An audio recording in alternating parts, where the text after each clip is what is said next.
Welcome in, everybody. Episode 3, the Osrynn Tales Live D&D game. Today, we are joined by a special guest who will be playing Damu, Mr. Abstracto's brother-in-law. How about you introduce yourself, friend? Hi, I am Viper BMF on Twitch. I don't stream. No streams? Okay. Yeah, I've tried in the past. I'm boring. So there's that. But other than that, hi. Welcome, man. So, in our continuing saga of people not being around and missing games and scheduling difficulties, last minute Mr. Abstracto had to miss, but he got us a fill-in player, so we were able to continue the stream today.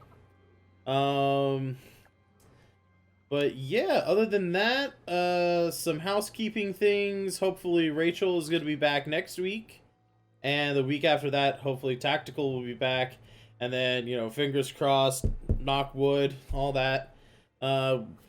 We should have a few sessions there without any interruptions. I'm hoping. It's been a rocky start to this campaign, but I'm hoping everything will get itself sorted out here pretty soon. That said, let's get into it. So, the story thus far. Our heroes met on a ship sailing across the Celestine Bay from the city of Reneus Alanar, an elven city near the jungles of Amirius. They traveled across the Celestine Bay to a frontier town called Asari. It's a brand new settlement. It's only been around for a couple of months. It's a place plagued by, creatures of the swamp wilds and goblins and all sorts of other stuff going on here. But it's brand new.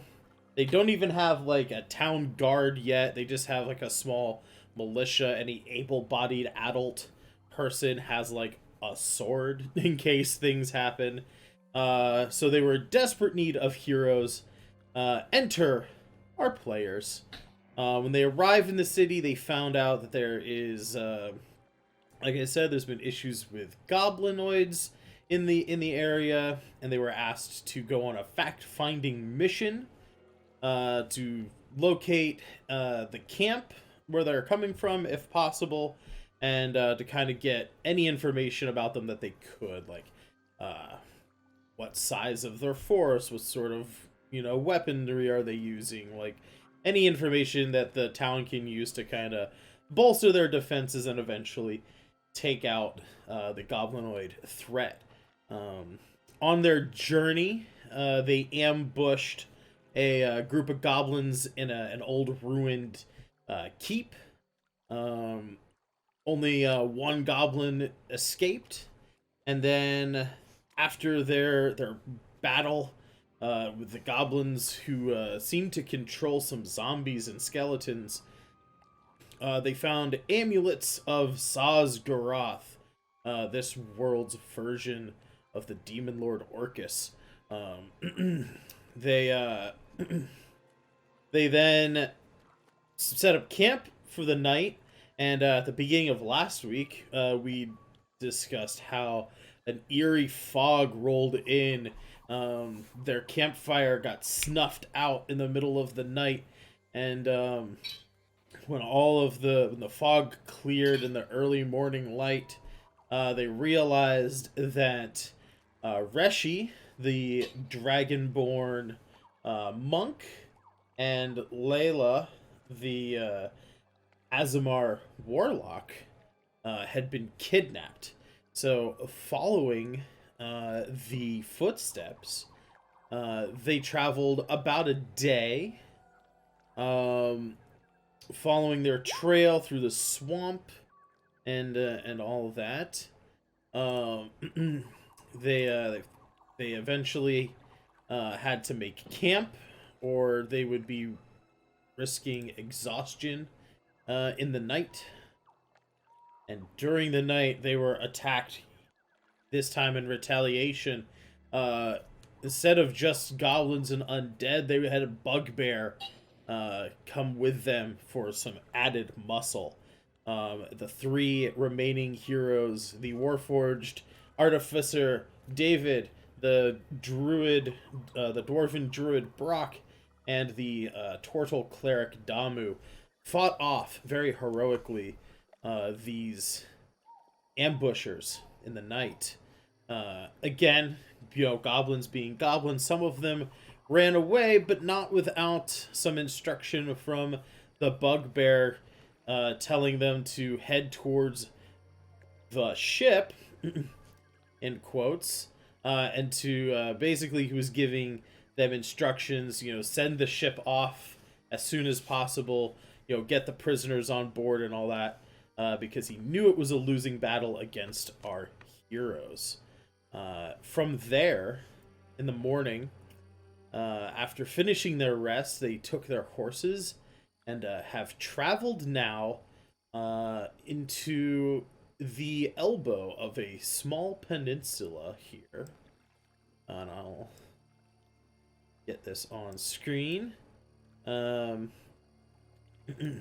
They've traveled now into the crook of this peninsula here, where Damu is on the map, where they have heard rumors of a broken down old pirate ship, and indeed, at the end of last session, as Damu snuck up to the edge of the cliff overlooking this small cove here, well, it's not small, but overlooking this cove here, he indeed saw a ship, a floating pirate ship that had been cracked in half and held together by ghostly ectoplasmic boards and things. So it was knitted together in the middle with ghostly planks and all of that.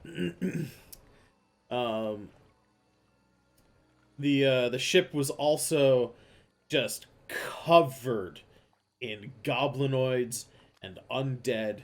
And as we bring in today, or as we start our session today, as Brock, as you watch the goings on, the undead are, like I said, the undead and the goblins are sort of like the crew of this ship, you hear, from last week, end of the session, you made a perception check.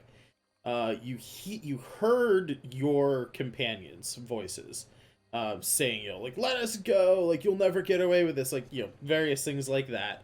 You didn't see them, though, but you could hear them off in the distance, presumably, in restraints or something, being forcibly put into the ship. But you also see a pretty interesting looking character appear from below decks.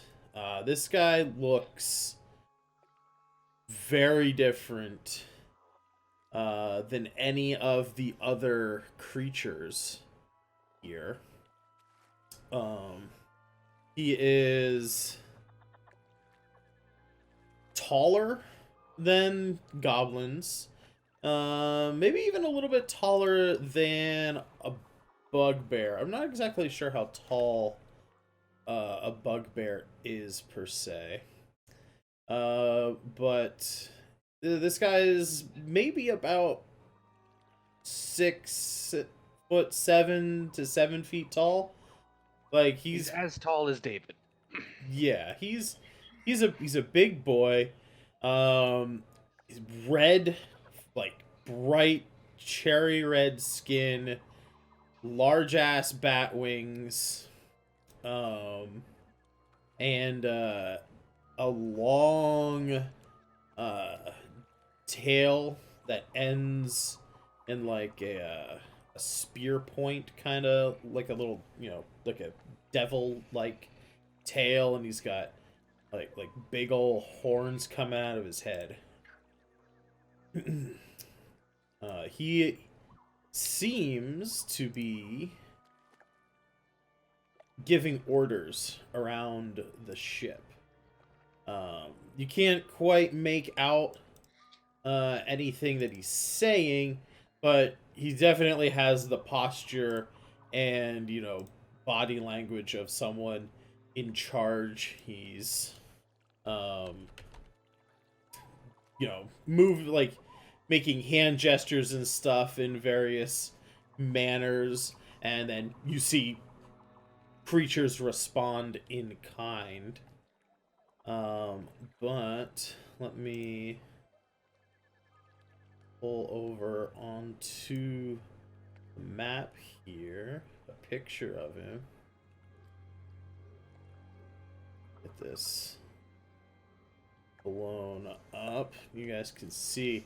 So this is the guy that you see out there on the ship, giving orders and stuff. He is very scantily clad. But he's got big old horns. You can see that he's wearing this like porcelain mask, and he's got a pauldron with a skull on it, and like some chest armor with a skull. He looks pretty fucking menacing. If there's anything you would like to do while overlooking all of this, let me know. How far are we away? The rest of you are about 100 to 150 feet back. You guys are still hiding in the tree line. And do we have a ballpark number on how many we can see? Flav, give me a perception check here, and we'll give you guys a ballpark estimate on the number of enemies down there.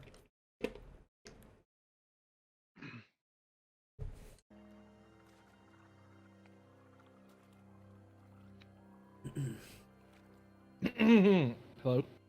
Hello? Okay. So roll give us a perception check. Double check it something right quick.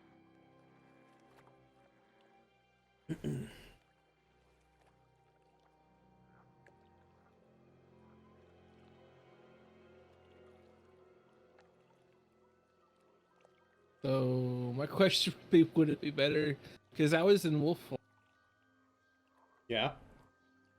would it be better to roll as the wolf for that one?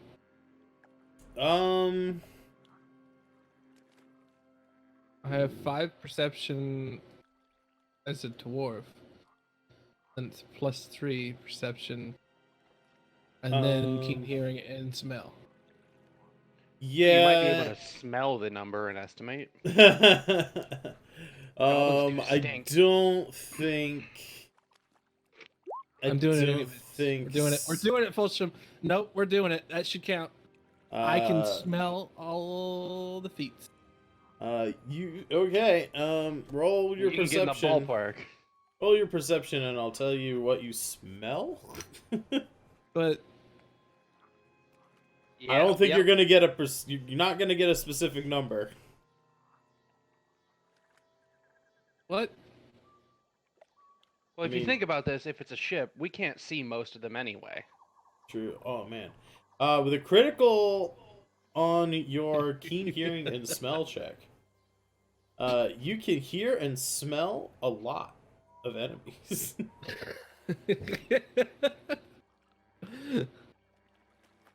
Wolves had That eyes. I will say. I know. Yeah. Let me flip over here so the audience can see. That critical hit was the natural roll as well. So I'm not gonna fuck you over. You can see at least on the deck of the ship that there is probably a half a dozen undead and probably a half a dozen actual goblins. Maybe 4 bugbears, and then this guy. You're not sure how many are below decks, and then there's probably another half a dozen just around the ship.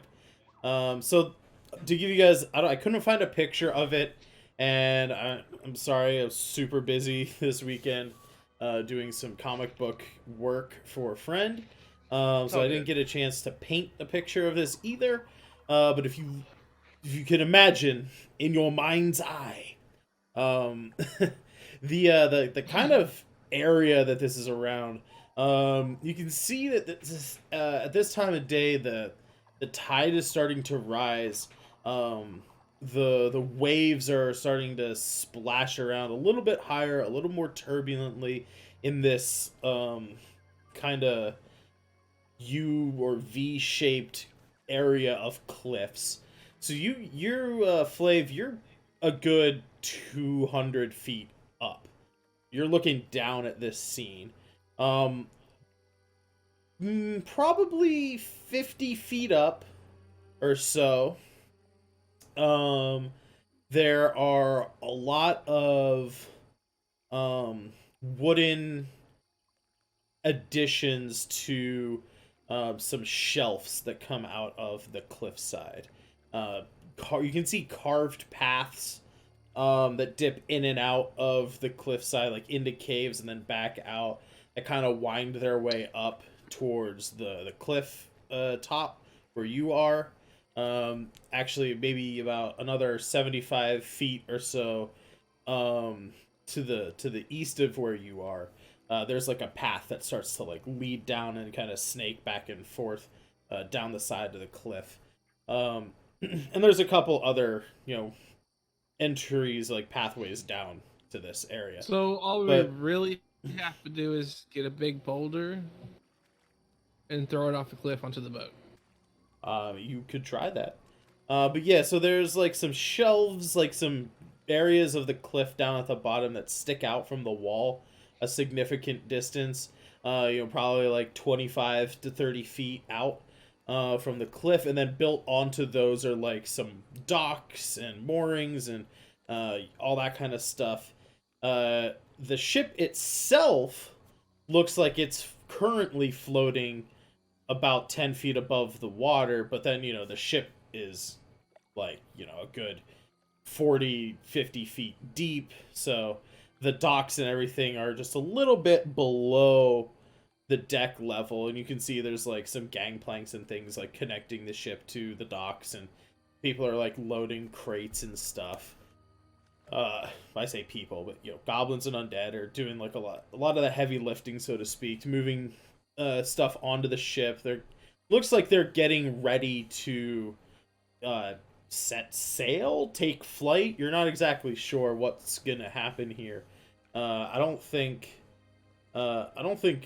Brock would ever have seen a ghost ship before, and I think you probably would have been in your hibernation state for so long that you may not have even have seen like dwarven airships yet. The rest of you guys would know about airships, whether or not you've actually seen them. I think, David, you probably would have seen them. They are used like in war time and things like that as part of the Dwarven Air Force. And since they're allied with the humans, they would have been seen a little bit during the Great Minotaur Wars.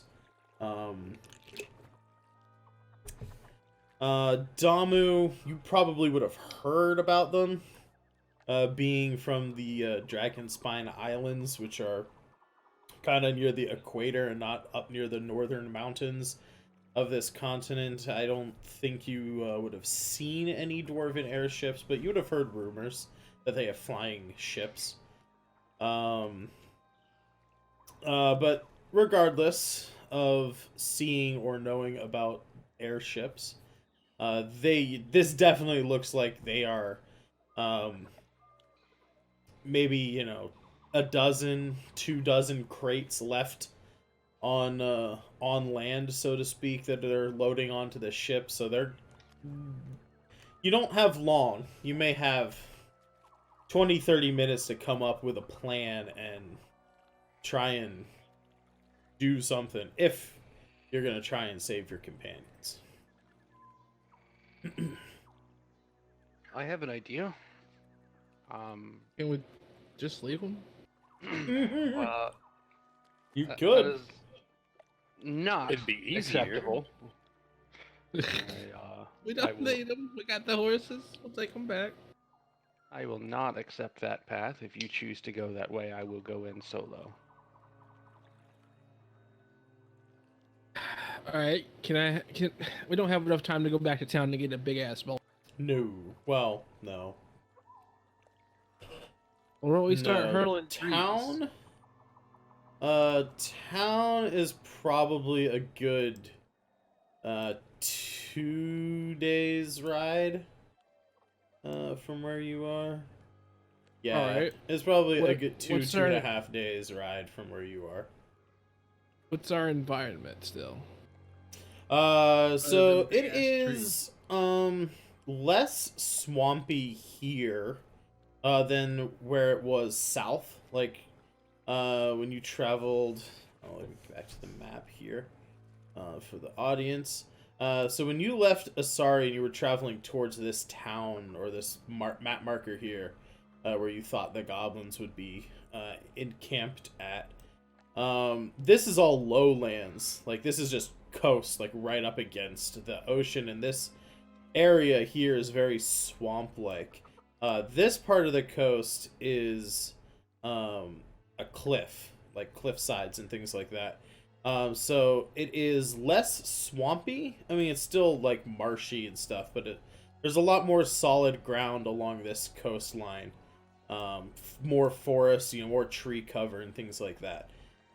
Is there a cliff top that yeah, we could potentially wreck? you like I said, you're about 200 feet or so above the water, so you're about 150 feet above the deck of the ship, which is maybe Before we 20 or decide on 30 that. feet out from where you are. So let me move your character here a little bit. So you're kind of like right here, like just at the tip of this like V-shaped area of cliffs, right? So you're like right there. The ship's about 30 feet out from the cliff in this direction, and it's about 150. The deck of the ship's about 150 feet down. The docks are kind of coming in from this side, and the pathway for you is about 75 feet to the east. So you'd like come down the cliffside, and then the docks and stuff are on the right hand side here, mooring and docking the ship. Like I said, the tide is rolling in. There's lots of waves kind of crashing around in here. The water levels are starting to rise, but tides are. It's not something that happens immediately. Even in like you think in the 30 or so minutes that it would take them to load the ship, that the water's probably not going to be too much of an issue. Before we decide to crush them with the cliff, I would like you to know that I do have access to the sleep spell, and it is very effective on goblins when they're paired with undead, because it doesn't have an effect on undead, so they wouldn't subtract from its HP pool. So I will guaranteed knock out the goblins, and then you only have to deal with the undead. But we have to get them close together.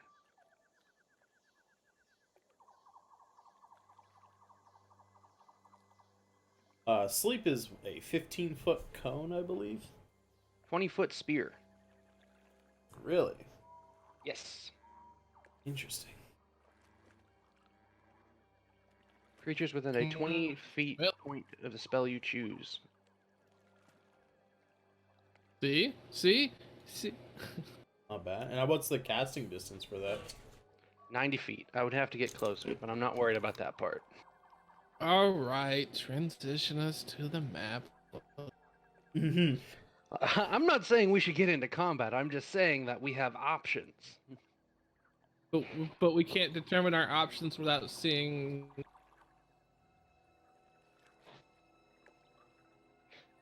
creeping up on it. We can't creep up on it if. Well, like I said, there's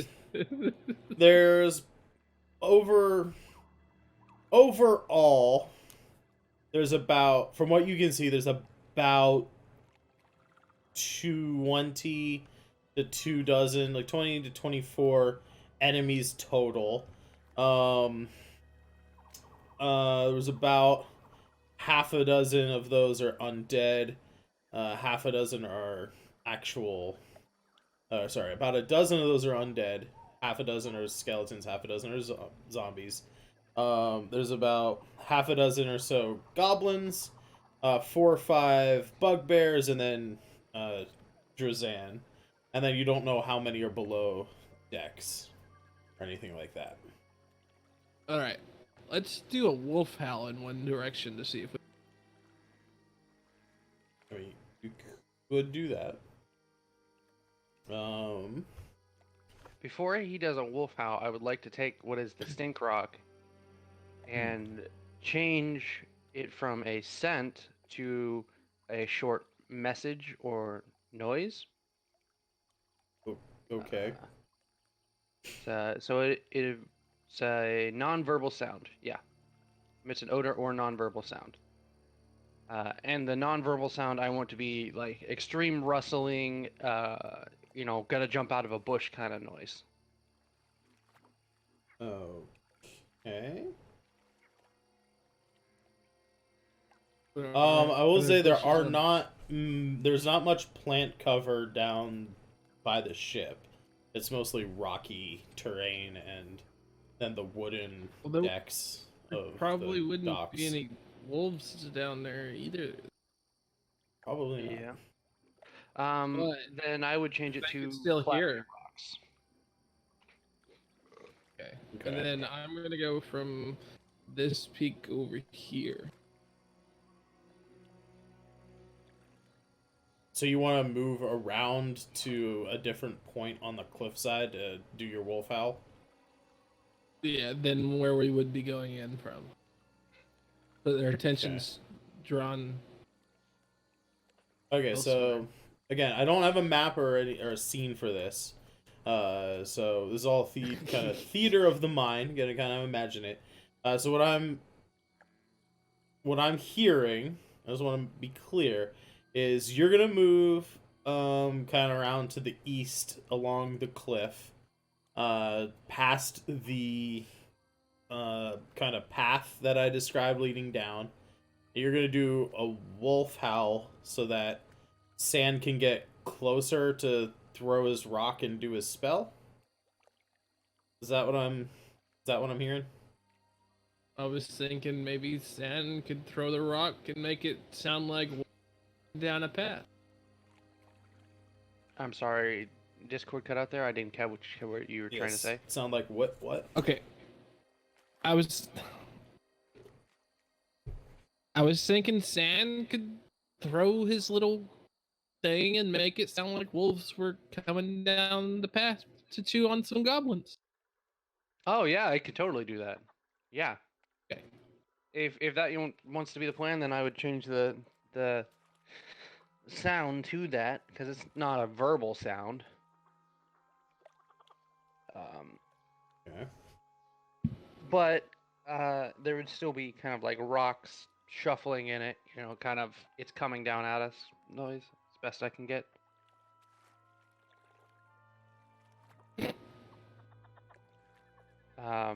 But where on this are we planning to do? Where on what? On the tip. On the dock here, yeah, but like where I throw it is where the sound is going to come from, is the problem.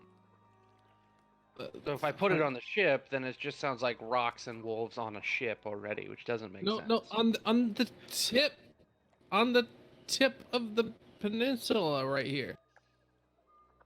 So let me see if I can maybe draw it. So the ship, I'm drawing down here in the kind of the corner, right? The ship is like that. The dock kind of comes around like this, right?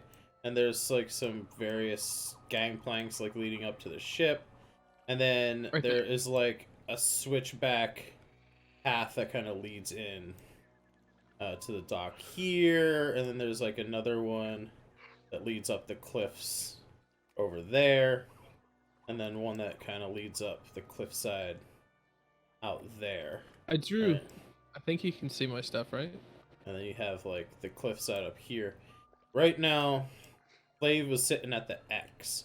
And what I heard was that he wanted to move around to a point like maybe over here for some reason, while Sand maybe moved down this path to throw the rock over this way. Yeah, that'll work. Let's do that. Get another color here. I'm improvising here. This is not a scenario I was prepared for, okay? This kind of brown is the dock. This J shape. What's up, Damu? Thoughts on the matter? I can move up and you take care of the goblins, and I can run down and try to take care of the undead. They do have undead fortitude, so they're probably going to stand back up on you. Well, he would have. You guys turn. have taken a long rest, so he can take. Yeah, he can try to turn undead again. Okay, so then would this be a smash and grab? We'll grab our comrades and bolt.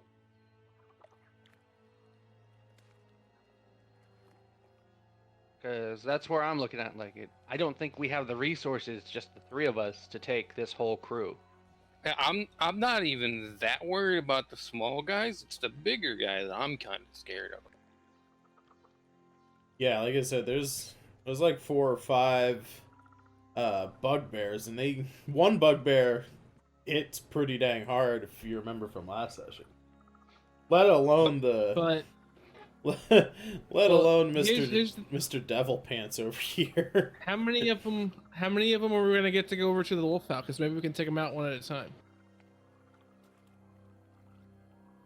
Well, that remains to be separating seen. them You'd is have gonna to be try really it, hard. and we'll see how many. I'll roll a couple of dice, and probably you do some insight checks for the goblins and stuff. You'd be fairly confident that the undead, unless they are being like specifically controlled to not do things, you would think that the undead would have a pretty decent chance of being distracted by the noise and like heading over towards it. But I would do some checks for the goblins and bugbears and the devil guy. Insight checks probably to see if they fall for your ruse, and then from there we could determine exactly. So before we start our advance down the path, I think Damu and I should make some stealth checks, probably, because we're trying to do this hidden for a while Right. until we know we're safe enough to kind of smash and grab. Well, we're up on a cliff, right? So we're out of sight, right?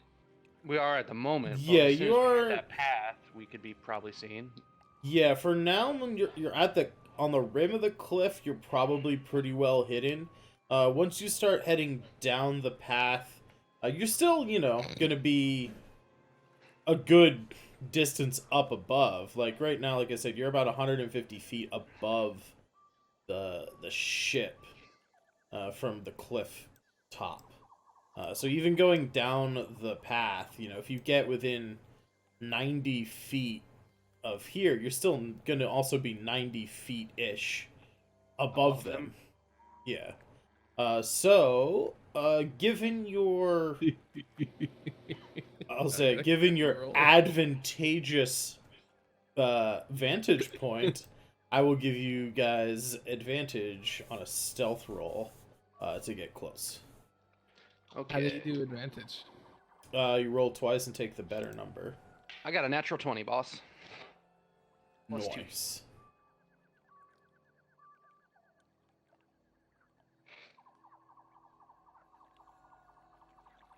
'18's good. 18.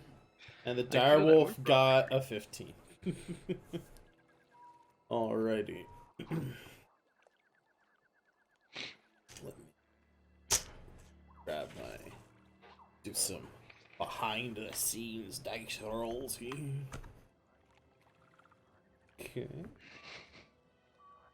Just to be clear on what I'm doing, I'm just making one check for each group. Alrighty. I'm just pretending to be a rock. you do look pretty rock-like. Punk rock, maybe. Ba-dum-bum. Alrighty. So you guys are enacting your throwing a rock plan from partway down the path. Right? Is Damu gonna try and get closer before you throw the rock? Or describe to me exactly what you're doing, and then I will elaborate on the how well the plan works. So, since I can't throw a mile, what I would have done is I would have given our dwarven friend and or our wolf friend right now the rock to take with him, with the command to start after a set amount of time. I can do that, right? Let me read this.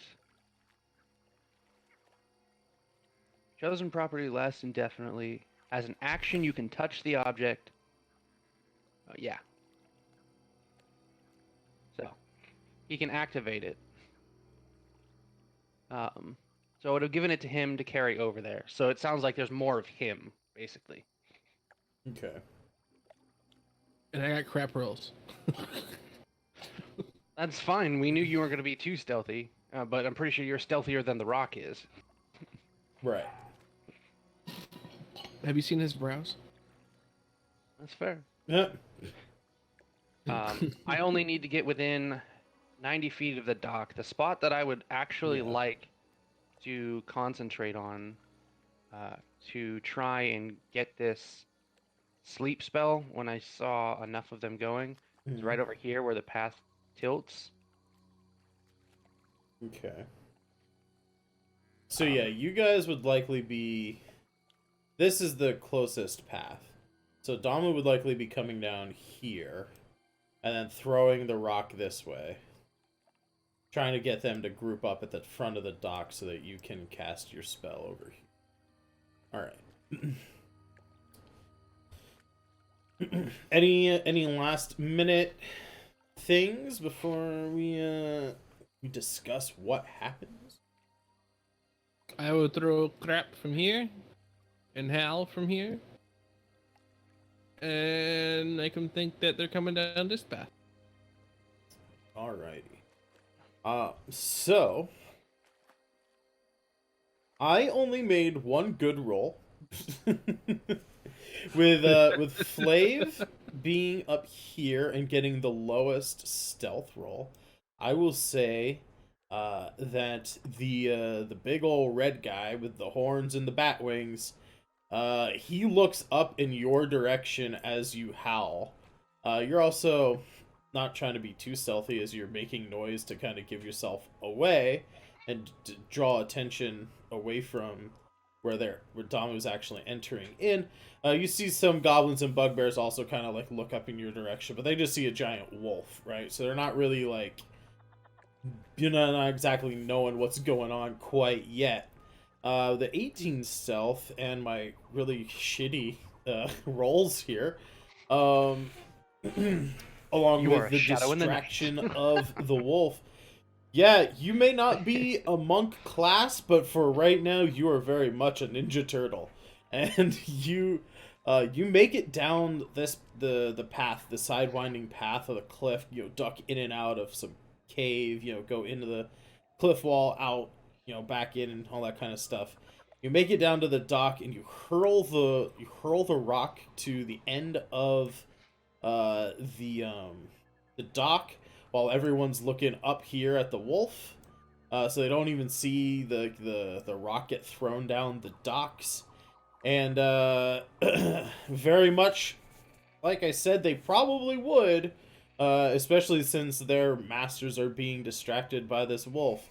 The undead, like the 12 undead or so, start moving down these gangplanks and over towards the rock that you threw. The kind of noises of wolves and like rock slides and stuff. And the you see the bugbears start to get some weapons, while we'll say 4 of the 6 goblins actually they grab some short swords and they start making their way down over here. The other 2 grab some bows, and just from their points on the actual ship, they start training their bows like over here. Incidentally, this area there's still some crates up here as well. So they're like waiting for the wolves and everything to kind of pop out from behind these crates, while the other goblins and I'll also say a bugbear go along with the undead to kind of check out behind these crates. So if you wanted to cast your sleep spell, there would be, like I said, 4 goblins and 1 bugbear whose health pool you'll have in order to try and hit them with sleep. All right, so question to the DM on the wording of this spell here. Yeah. Just so I understand the way that it's working on it. Sends him to totals, blah, blah, blah, blah, blah, blah, blah, none of that. Starting with the creature with the lowest current hit points. Right. Right? So that means it would go for goblins up to the bugbear. Right. Okay. How many are on the ship? Left on the ship are 3 bugbears, 2 goblins, the big red dude with bat wings, and those are left on the ship. Like I said, you don't know how many are below decks. Okay. Bugbears. But the amount of health. Big red dude's probably got a shit ton of health. Now that we're closer, do we see our friends? You can make another perception check, but since you said visually, do you see them? If you're using wolf form, I'm not gonna give you advantage on the perception check. How about smell? Nope. Can I smell? Nope. Okay, so for the sleep spell, Hearing. I'm Nope. going to try and see if I can see any direct signs of our friends, and if I do see it on the ship, then I'm going to cast the sleep spell at the members on the ship so we can smash and grab to it. If I don't see them on the ship, I'm going to cast it at the pool of goblins and undead. Lost. So, let's see. You wanted, what was it? Investigation, intimidation. What would you like me to roll, sir? Give me a moment here. I just rolled a pretty good perception. 22 is really good, yes. 22. But you are far enough away. I don't think I would be able to. You don't your drift see. You do not see any of your allies on the ship. What about David, if you were trying to locate the members of your party, you could give me a perception check as well. Perception? Yeah. Sure you don't want to make an investigation? I'm 100% sure I don't want to make an investigation. All right. Well, 11. That's 11. And 11, you also don't see them. Now, I'll remind you that you guys did hear them at the end of last session. So, you know, logic would dictate that they're probably below deck at this point. Okay. I think I am going to go for knocking the people out on the ship with the sleep. Okay, that is going to be a much more difficult check. Well, I only get 5d8, so I feel like I'm probably not going to knock out, but maybe 2 of them tops. The goblin and maybe a bugbear. How many of the bugbears are on the ship? There are 4 bugbear on the ship and 2 goblins on the ship, as well as the big devil-looking guy with the bat wings. On the docks, there are 4 goblins and 1 bugbear, along with a dozen undead. Test? Welcome We back. can still hear you, bud. Yeah, the internet dropped. I don't know what to do. I'll go with the first instinct. What I originally said. I will go with the dock, I guess, because I don't think it'll be that effective on the ship. We'll go after the goblins and undead, and the 1 bugbear. So, 5d8 to create our pool. We got 10, 20, 26 points of health. 26 points. That is going to put to sleep 3 goblins. They have 7 HP apiece. So you cast your spell. What does your spell look like? I've heard various descriptions of the sleep spell. You ever seen the Rise of the Guardians movie? Nope. Okay, well, a golden sand Okay. kind of flies out and hits them on the head, and then they just kind of pass out. So yeah, your golden sand kind of sprinkles down upon them. You see them all start to get woozy, and then with a thud, 3 goblins just pass out. Big ol' snoring. The kind of like snot bubble, expand, contract from their nose. The bugbear and the 4th goblin, kind of drowsy, but they shake off the magic. The undead are unaffected, but now the ship is sort of on higher alert. They're kind of like looking around to see what's going on. I think at this point, it would trigger our cleric, who was going to use Turn Undead. Is that correct? If I'm close enough. I don't know if I'm close enough. For the sake of not having a map, I will say that you are close enough. Because it's a 30-foot radius all undead. Right. I mean, you could definitely move up a little closer in order to get at least in within range of the undead. Yeah.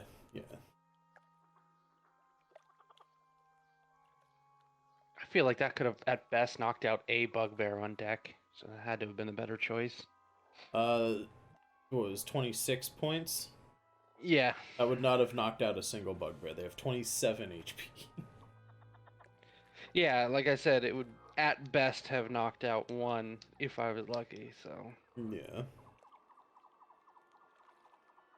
Yeah, even with 5 D8, that'd be only 40 hit points, so you could have gotten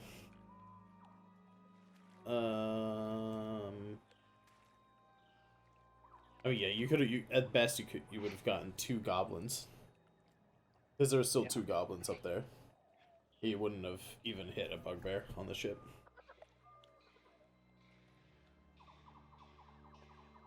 Okay, so close enough, and then turn undead, and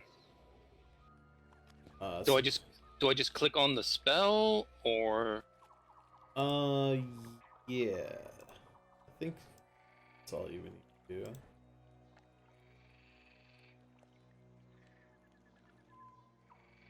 I just basically need to know what the saving throw is for it. It's not even a spell. It's a. Yeah, it's a class thing. Where is... What's Damu's highest stat? Wisdom, I believe. Yeah, I'd bet it's probably a Wisdom 13 or higher. probably.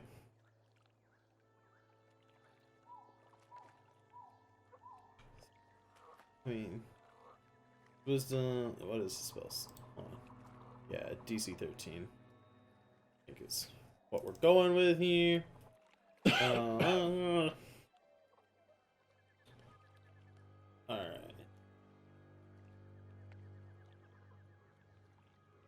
So let me do this.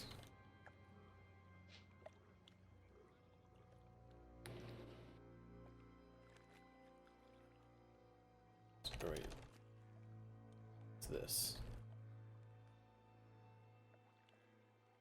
Now you said last session you said this ship wasn't entirely repaired, like it was kind of cracked in the middle. Yeah, okay, so the way the ship looks, right? Mm-hmm. It is a physical ship that looked like it had been cracked completely in half. It is currently, in air quotes, in one piece. It is being held together by what looked to be sort of teal color, like bluish green colored, semi-transparent planks of wood, kind of knitting the ship, kind of making it look like a whole ship. So with a... Is there enough space that we might be able to sneak in one by one between a couple of those panels? I mean, if we can get there. So my idea that I'm having is, now that they're super distracted, right. we create one other distraction, and then I use my pythons and my rope to create kind of a grappling hook and shoot it in, not actually shoot, but throw it in through those planks there, and kind of pass into the middle of the lower decks, grab our people, and bounce. Because we can't win this fight. There's no way. Yeah, I'm about to be the other distraction. Yes, that's true. Yeah, from your vantage point, there might be some sneakier ways into this ship. You'll have to determine that when you get a little closer. But for now, as Damu chants his holy incantation to turn the undead, you see at the end of the dock, all but 3 of the undead turn and run directly away from him. Wouldn't that be into the water? Spilling... Oh yeah, I was gonna say, spilling off the edge of the dock like lemmings, just pouring into the water, and they kind of sink / keep swimming away. You can also, maybe even from your vantage point higher up, I don't know, it's on the opposite side of the ship. You guys, I'll at least say you hear, coming out from the side of the ship facing away from the docks, you hear stuff falling into the water, groans of zombies and clinking, clacking of skeleton and bones. It sounds like there's probably more undead in the actual ship that also got turned and are maybe... Like, you can see on the closer side of the ship there are like window kind of things, right? Like where like cannons would maybe have come out from the side of the ship. Yeah, portholes. There you go. So you can hear that there are things falling into the water on the far side of the ship as well, over here. They're like sploosh, sploosh, right? So lots of splooshes coming up here. some splooshes coming out over there as well. Like I said, so on the dock there is one goblin that's awake, a bugbear, and I'll say a zombie and 2 skeletons. And then on the deck of the ship you have the devil-looking dude, 3 bugbears and 2 goblins, and you're still unaware of what's in the ship, but you know that there's a lot less undead there. I would like to try and go through one of those cannon holes by making a makeshift grappling hook out of my pythons and some of my rope. Okay. Yeah, that'll work. I'll probably just be, once you get down to the dock, I'll just be like an athletics check to get in there. Oh, this is gonna go bad for me. Athletics, you said? Yes. Come on, good day. That'd be a 7. That'd be a 7, sir. 7. Alrighty. Flav, what are you doing? I have no idea. Well, you made your wolf howl. You see Damu is about here on the deck, or on the docks. Sorry, not on the deck, but on the docks. You see David's moving down the path now. He's getting his rope and stuff ready to try and do something with the ship. He's not actually down there yet. The roll hasn't actually come through. So your allies are moving in towards the ship, basically. They've turned the undead. They've slept some goblins. You know, you can see the goblinoids are getting ready to start, attacking things. You are still up here on the cliffside, unless you wanted to have started coming down this path, perhaps down to the docks. That would be pointless. No? I don't know. I mean, you're closer to this path, is what I'm saying. Because that's where Well, I you know, went but to the whole intent was to have all this stuff come up through that path, so we didn't even have to cast on them. That was But that's not the too late. intended. That was not what I understood. That was my intent. I thought you were trying to distract them so that they would have a better chance at pulling off the ruse with the stone and the spells and things. Don't think it went exactly the way we wanted, but I am happy with how it went, and we can continue it. Like, this is as good a situation as it's going to get right now. Fair enough. So yeah, Flav, I just need to know, you heading down there with them, or you staying up on the cliff? Fine, I'll go down there. You don't have to. I'm just asking what you're doing. Do you want to use the murder path, or do you want to go around and use the path that we used? I'll just use the murder path. All right. So you travel down the path that they're seeing the wolf from. Give me a dexterity saving throw. What? Yep. Give me a dexterity saving throw.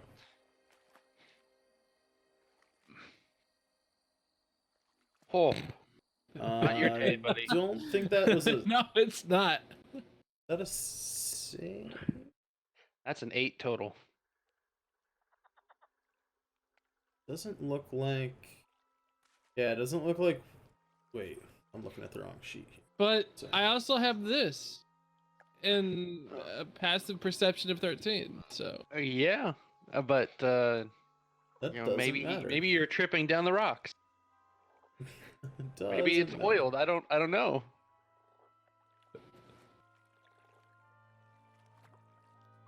Yeah, it doesn't look like the wolf has proficiency in saving throws at all. Yeah, I'll say with an 8, you see, as you're coming down the path, some of the goblins start firing arrows at you. The bugbears start launching some rocks and stuff at you from their slings. You hear the devil guy shout orders at them, saying, he's like, "Get them, my minions! Slay that foul creature!" And they're all coming after you. But hey, you're acting as a bigger distraction now. All right. Well, I to- would like to at this time use another perception check to see if there's any big boulders to hide behind. Yeah, you there's not necessarily a big well, there's I'm a wolf, so I these deal with paths it. kind of go in and out of the cliff themselves. So you could try hiding in one of the passageways that goes behind, like, into the actual cliff itself. Like, it's like a little tunnel that goes like into the cliffside. It's like a little tunnel that like pops back out, and it's like a little path along the face of the cliff. That'll work, and I will hide in there so I don't get hit by nothing. Okay. Do I need to roll a stealth check for that one? What? Yeah, you can. With your 8, you do get hit with a little something. You don't take that much damage though. Just some incidental damage. You take 2 piercing damage from an arrow. They're mostly just trying to, covering fire, like all that kind of stuff. Apparently, given my roll. You take 2 piercing damage from an arrow, but you make it into one of the little tunnels.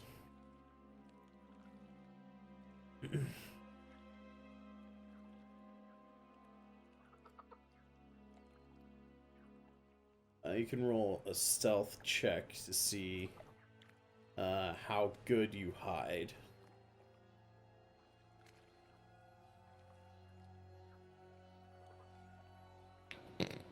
Ten. You just purely based on line of sight and vantage points, you're pretty well out of sight from most of the creatures. The one goblin and the one bugbear that were kind of near the crates over here, they're starting to come up the path. You're not hidden as far as they don't know where you are, but you're out of sight for now. I mean, it They is kind of do hard know to you're in hide a tunnel. wolf. Yeah. Yeah. They Kind of do hard kn- to hide a wolf the size of a short bus, but True. It's also like a narrow pathway with only, it's not like there's branches and stuff coming out of it. But like I said, for now you have full cover. So you should be good for a little while. The other 2 of you, I want to know what you're doing. You're basically at the bottom of this path right now. I know, David, you said you're going to try and get close enough. You're going to use that 7 athletics to try and I toss want your to rope and stealthily get on get the in the ship. ship. Right. I don't want to go up the planks into it. I want to find a way underneath, away from prying eyes. Although Gotcha. my opinion changes quite a lot now. Drawn all the attention, and dude has said, get them, my minions. But I've already committed. Well, that may have been. I mean, well, if I said them, I meant to say get him or get it. He was talking about the wolf. He was pointing at the wolf. They don't know about you guys over here yet. Well, what I'm saying is I probably would stay hidden to see if the bugbears come off and start running towards it. Gotcha. Right. I'm waiting for them to go up the road a bit. All right, so What's you guys. the chances I can take out all the people coming up after me? I don't know. We can roll that out if that's something that you want to try and do. I would say you're probably not on the good side of dice for that one, buddy. Okay. But the gods But if you can funnel them well enough, you might be able to do something lucky. Timora be ever in your favor. I mean, if I was hidden in some kind of thing, they'd have to come in and fight me one at a time. That's very true. That is very true. So let me do another roll here. Indeed. Okay, so with you 2 waiting and with our wolf friend in hiding in the tunnel, kind of down nearish, about halfway down this path towards the docks. You do indeed see most of the forces on the deck of the ship leave. They join up the other bugbear and goblin. So you have 3 goblins now, and 3 bugbears heading up the path towards the wolf. The other 2 bugbears and the devil guy stay on the ship. The 2 bugbears seem to be like his bodyguard. You know, doesn't seem like he's leaving the ship. Like I said, like the 2 bugbears are staying on the deck, but it's only those 3 guys there now. The other 6 still awake people. And the 3 undead are also moving up there. So you have 9 enemies heading up towards you right now, Flav. A skeleton, or 2 skeletons and a zombie, 3 goblins, and 3 bugbears are heading up towards you. Flav, I'm just gonna say, Flav, right now you're the MVP because you're making this shit possible. Because that had just murdered both Damu and I. There's nothing we would have been able to do. Just us dying meat piles down here. Wonder if that makes it safely possible for them to get shit. Let's see. I will say, currently, what is going on is this pathway is not large enough for them to really come at you as a group. They could stand 2 abreast on the path and like block it. It is large enough for a large creature. You know, it's about 10 feet wide.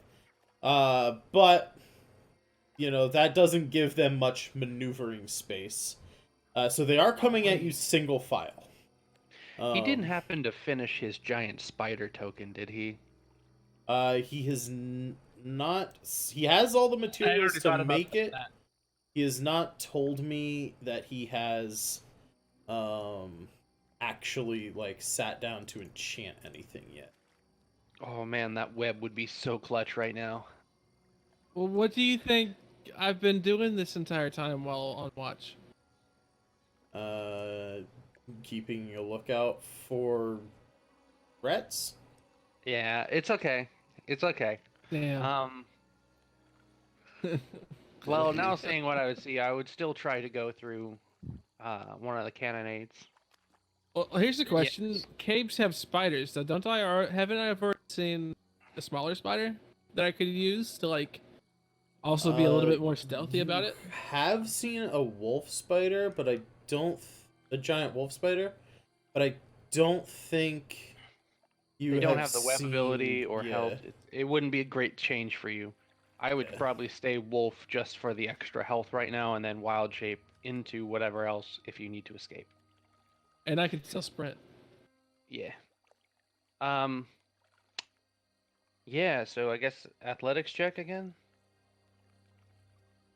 Because I doubt I made it with a 7. Yeah, you feebly toss the rope. It doesn't even hit the ship. It just kind of falls down. Luckily for you, doesn't make a noise. Okay. How about a 15? With a 15, that would be good enough to hook the. Oh god, that path looks scary. Oops. There we go. Try to move these guys so they are all on my screen. Are there any? You said the ship's being held together by like ectoplasm. So, are there any holes on the side near the water? Like big holes, ones that somebody could fit through. No, most of the holes and stuff have been patched with ghostly boards. You're not even give me a you're a cleric. Give me a religion check. Can I assist him in this? Sure. So you can roll that religion check with advantage. I have a +5 to religion for some reason. I don't know why, but it's one of my skills. Intellect is a thing. Yeah, but I actually have proficiency in it. That's what I'm saying. Is it? Um, Oh, that's weird. It's coming up on my one screen, but not my other. Yeah, we can roll that again there, bud. You get to roll twice and take the better. because I'm assisting you.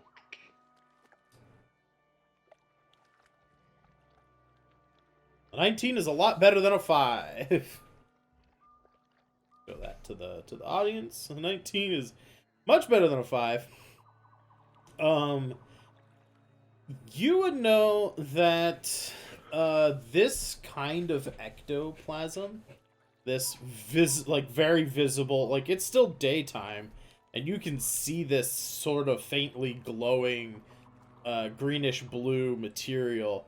You would know from your history as a cleric, your study of the undead and all these vile creatures, these unnatural, villains as they are. You would know that this is a not even semi.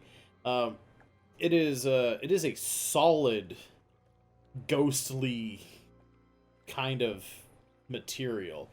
That's how it's holding the ship together. And they've patched the holes and things. The more you guys get, like, the closer you get to the ship and the more you, like, look at it, it is clearly a sailing vessel that is currently floating by, you would have to assume, magic. This is not a ship made to fly.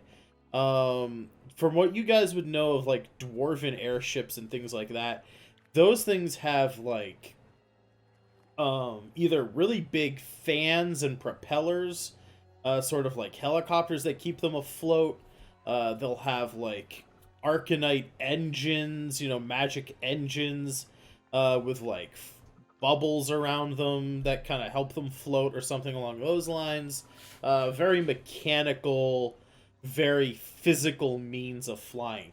This looks like a sailing vessel that is somehow being kept aloft by pure magical means.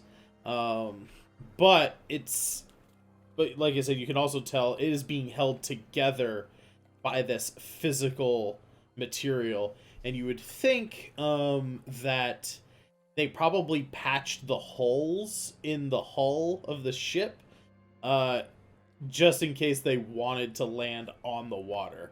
That the ship wouldn't sink in that regard. Or, even if they were gonna try and, like, pretend to be a normal ship and keep the ship, quote-unquote, afloat with their magic, this still prevents water from, like, flooding the hull of the ship and destroying... What are you doing, Flav? Just rolling a bunch of shit in the chat Oh, am log. I? Yeah, you're spamming chat with that. Oops. So yeah, you would know that kind of given your background, like they've patched the holes in the hull of the ship for various reasons. They don't want, if they're gonna touch down in the water, they don't want to sink probably. Cargo is going below deck, so they don't want, their cargo to get destroyed and all that stuff.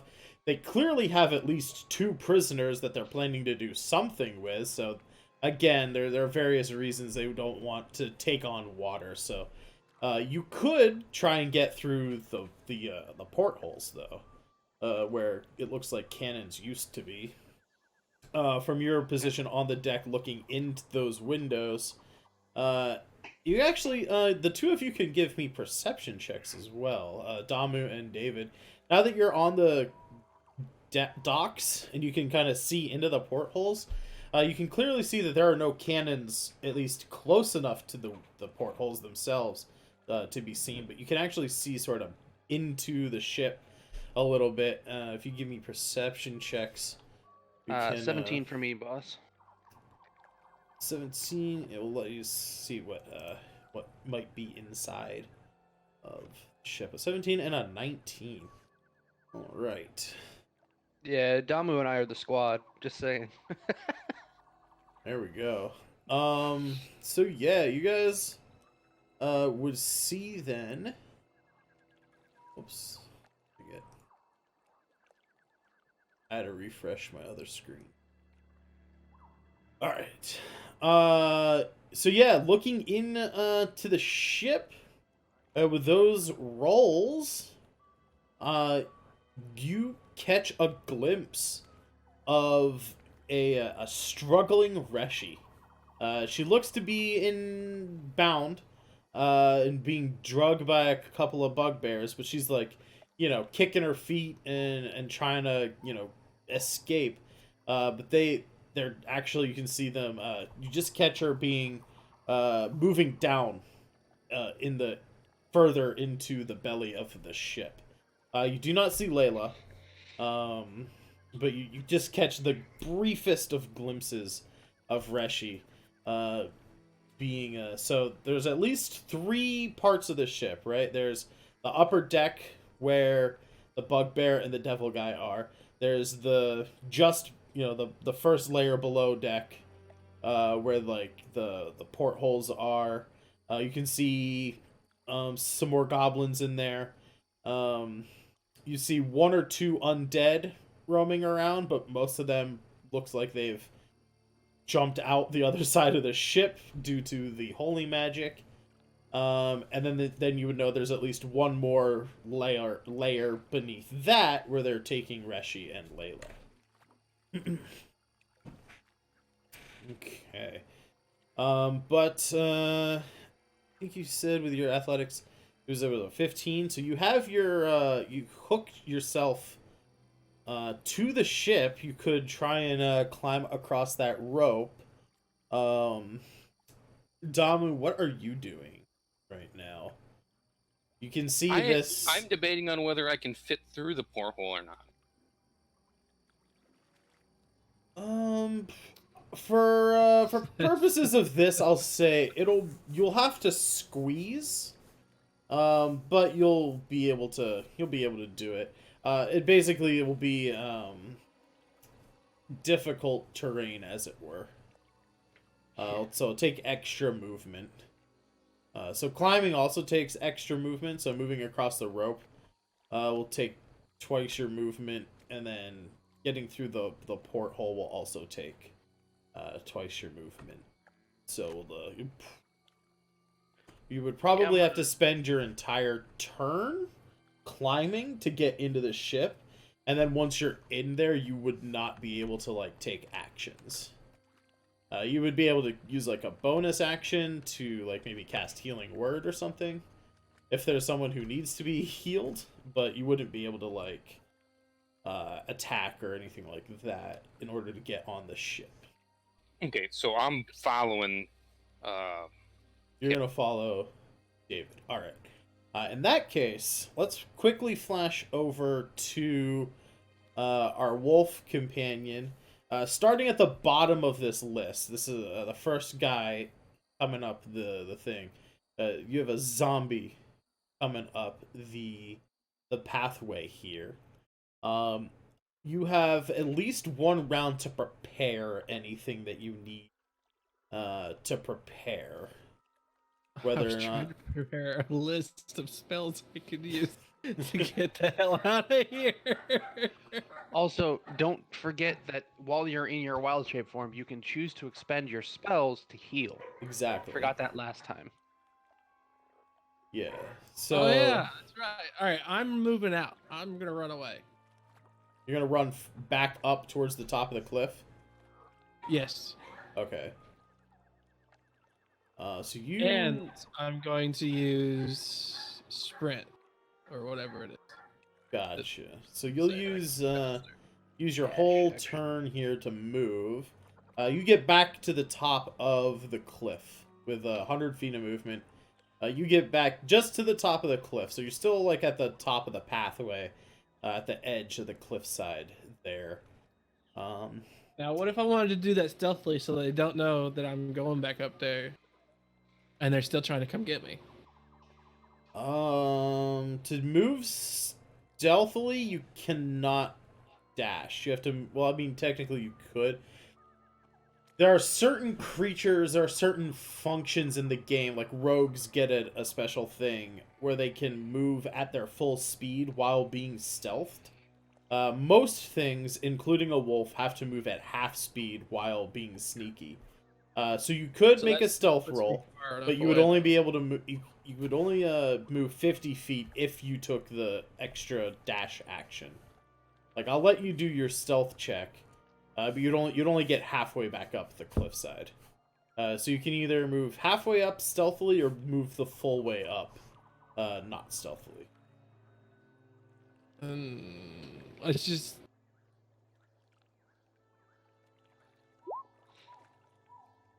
Great.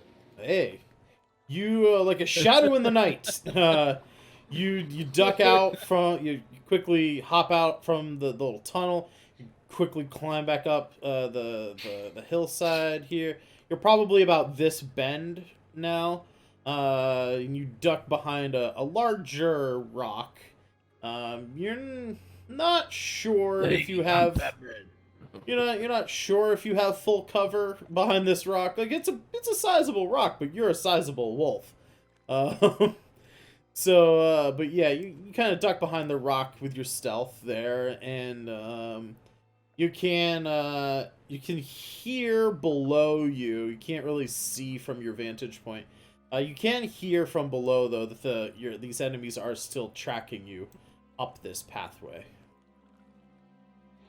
All right, flashing back to David and Damu.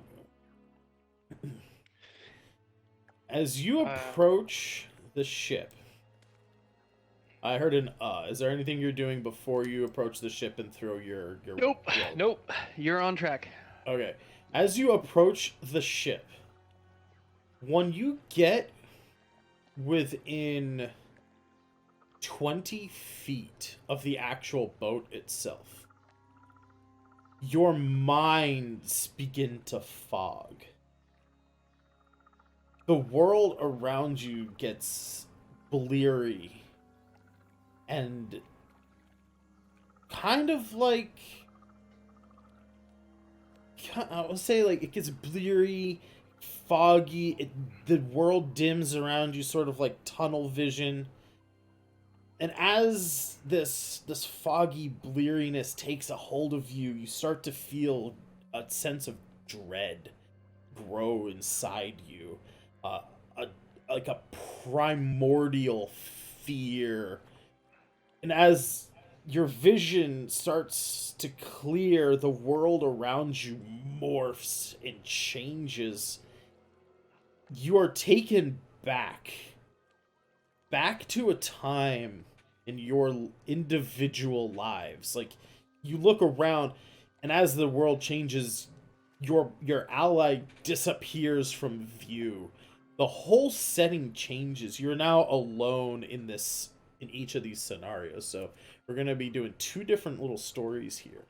But both of you were taken back into a moment in your respective lives when you felt a sense of dread, either like a deep sadness or a primal fear or something along those lines.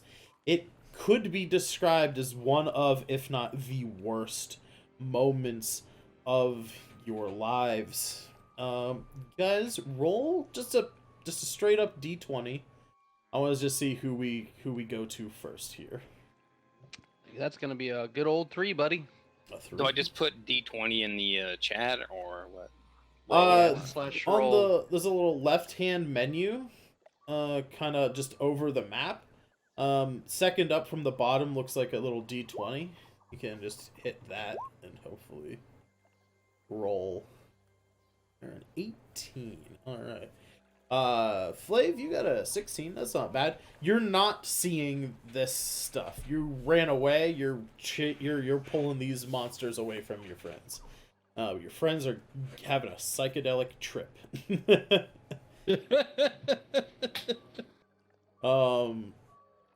So we'll start with Damu. Damu, tell me of the beginnings of this moment. It's a fairly bad day in your life. Really, either something happened to like one of the worst moments of your life. What is this seed moment? What goes on? What is starting this feeling for you? It's probably the one thing that haunts him in his past. His biggest thing, the sacrifice. Sacrifice. Okay. Yes. So set the scene for us a little bit.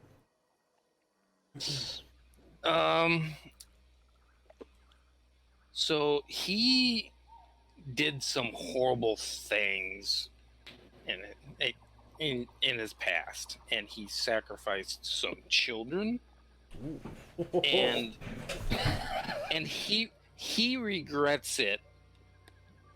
And it's like a form of evil has overtaken him.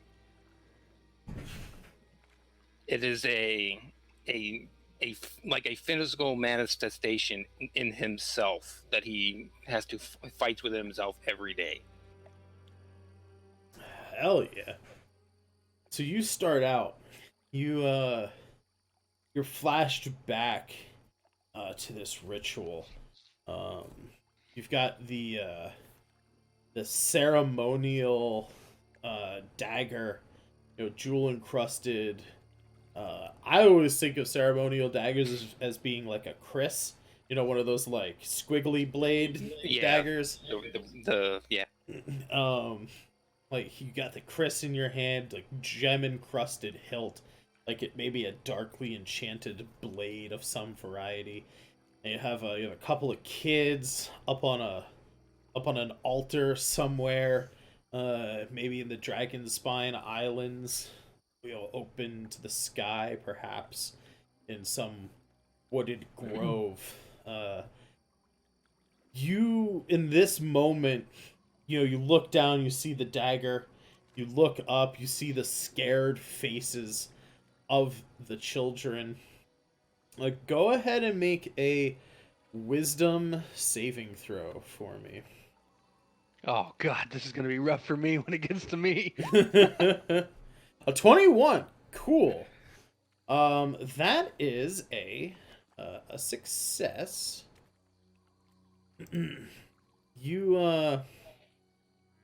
So let me do that. We'll put a green dot on you with a 1. That is 1 success. Let me zoom in on you guys a little more so that maybe the audience can see this. There we go. So that's 1 success. The way this is gonna work is you guys are trying to resist what's going on here. Okay. You will need to make a certain number of successes before a certain number of failures. I will say that you have to make less successes. In fact, 2 less successes than the number of failures before you completely fail this. So it is in your favor. It's especially in Damu's favor because he's, trained in wisdom saves as being a cleric. The actual numbers, you have to pass 5 before failing 7. So this is more designed to be like a story kind of thing here. So what happens with your success? You've taken as you've kind of realizing what's happened, you've taken a few steps forward, but as you're trying to resist this, you don't want to remember this. You don't want to relive this dark moment in your past, and you stop. And you can feel yourself, you can feel your legs wanting to take more steps. You want to get further. Your body wants you to get closer to the act of sacrificing these children to this dark entity. But for now, you have the will, the strength of will to resist. You still have the kris in like a death grip in your hand. You're trying to like throw it to the side. You can't. But you have at least stopped advancing on these poor little children. David, same thing for you. What is your worst moment? Set the scene for us. All right. So David's memory's not quite complete. He knows he's older than 23, but doesn't quite remember before it. So the memory that we see here is his, but it's not. He's being dragged, chained, kicking and screaming in a form that's vaguely human, and you're not sure if it's a man or a woman, kind of shifting between the two, being forcibly dragged into this chamber to have some kind of arcane ritual performed on them. You can see all types of arcane gadgetry up on the walls. There's very present features and designs in the stonework in this hallway you're being dragged in, but just dragged, chained, and bound into this room. Very good. Very good. So you're drug into this room.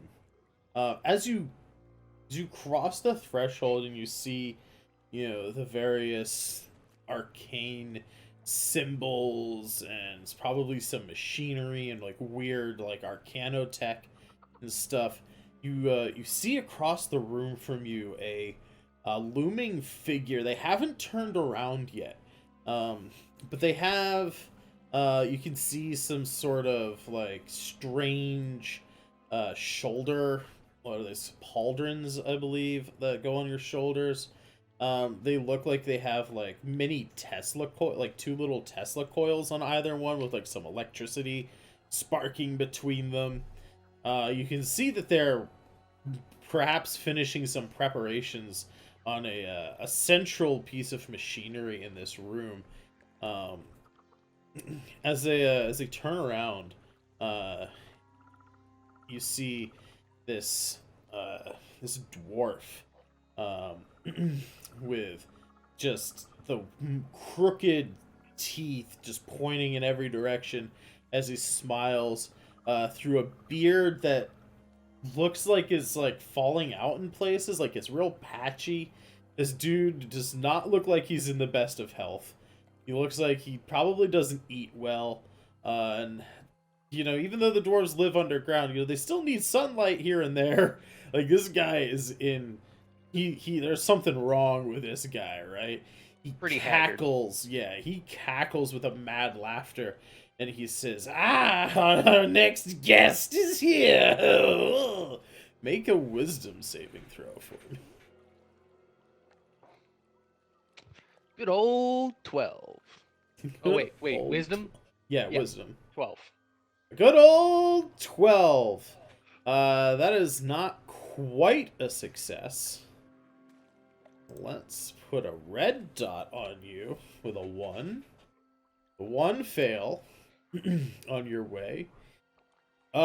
You, again, chained, bound. You're drugged further into this room. You are placed on a wooden table that is kind of almost vertical right now.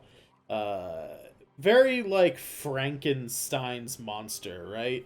Like it's like on a giant pivot that's like a wooden board.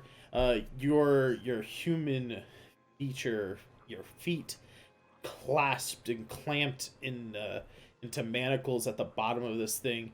Your arms forcibly placed into manacles at the top. And as we move on to we'll be moving over to Flav here in a second. The last sort of thing in this scene that we see is you're being cranked. You hear the kunk as you're being cranked into a horizontal position. You see again sort of those sort of, they look kind of like Tesla coils, those big metal balls on the end of a long shaft with like those metal rings that kind of go around, and like electricity pulsing and like crackling lightning just kind of looming above you. There's like 4 of those kind of all pointing in towards you. And you see, as now you're on your back, it's like this dwarf who's rather tall for a dwarf. You can tell he's a dwarf. He seems to probably have some like mechanical augmentation to him. You know, he's about the height of a normal human, but he's definitely a dwarf. He kind of leans over you. You smell the onion breath that he has as he says, "This, I promise this won't hurt a little. It will hurt a lot!" Your visions continue, but we as a group are going to flash over to our wolf friend here. You've been stealthily making your way up the hillside here. From your vantage point, you can see that your allies have had a shift in demeanor. They're no longer acting stealthily. Instead, they're acting as though their mind is in a fog. They're moving very similarly to zombies, actually. Kind of slow, shambling. You had seen before you ducked into your hiding spot, David was getting ready to throw his grappling hook towards the ship. He's now arms just at his side, barely holding on to the rope, kind of dragging the grappling hook behind him. And both of them are starting to make their way towards the this rearmost gangplank of the ship. They're almost to it on the dock. They've traveled about 30 feet or so in this round, just slowly shambling as their minds have been taken over by something. You can't tell exactly what's going on from your vantage point. But they're definitely not acting like themselves in this moment. But you still have a fucking almost 9 creatures coming after you right now up this path. How do you wish to proceed in this scenario?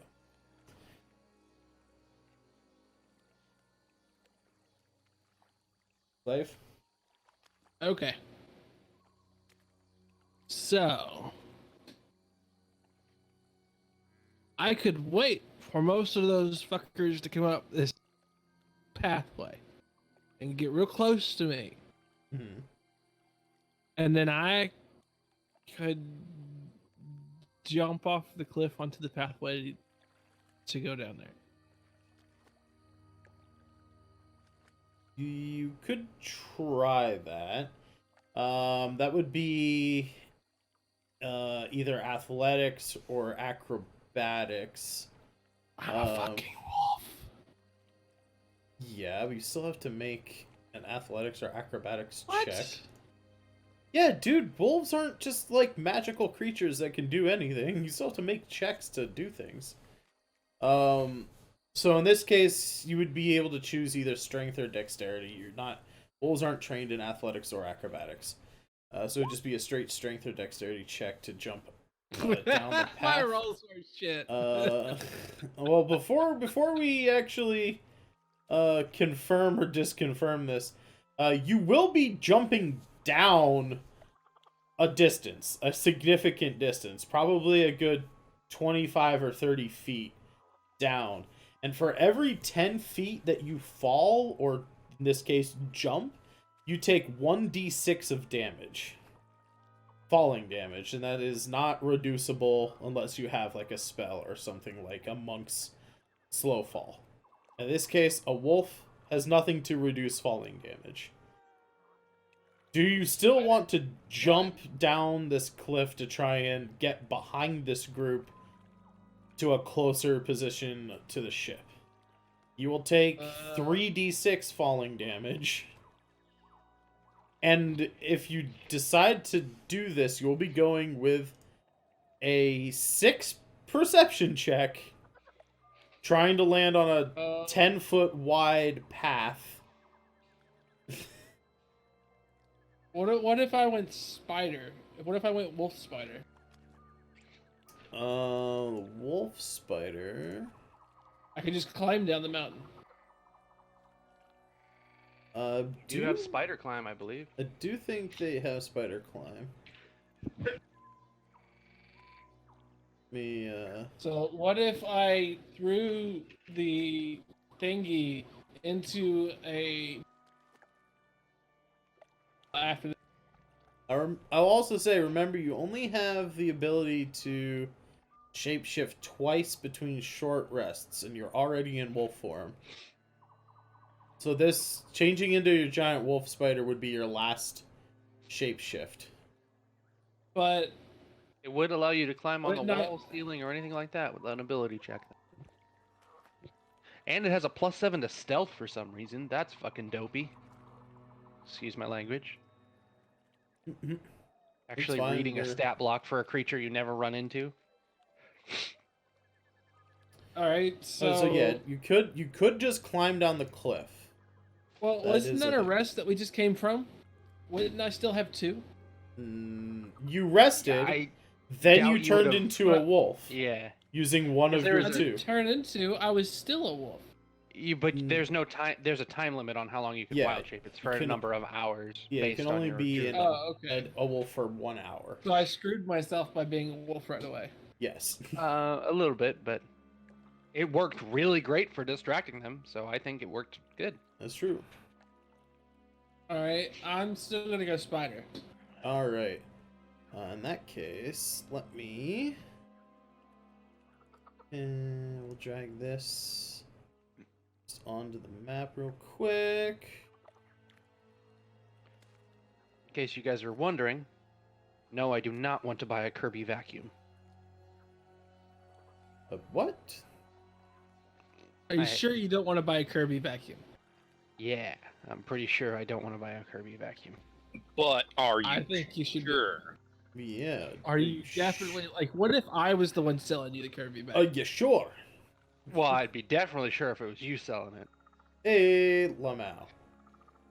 What if I sold you a Kirby vacuum and then play away? You cut out there? Promise to what? Promise to stay away from you. I mean, that is Keep that on is it. a hell of a deal there, but I don't need another vacuum. Well, then I guess you're stuck with me. But what if you do? I still wouldn't buy a Kirby because I can buy a shark for half the price and it works better anyway. I don't know what we're talking about, but Anyway, back to the story, guys. Yeah, back to the game. Hey, hold on a second. Hold on. Spider climb. I don't have to do an ability check. Yeah, I just climb. yeah. Yep. So I was just gonna say, Flav. Now you, under Brock's wild shape forms in the character list, there's now dire wolf and giant wolf spider.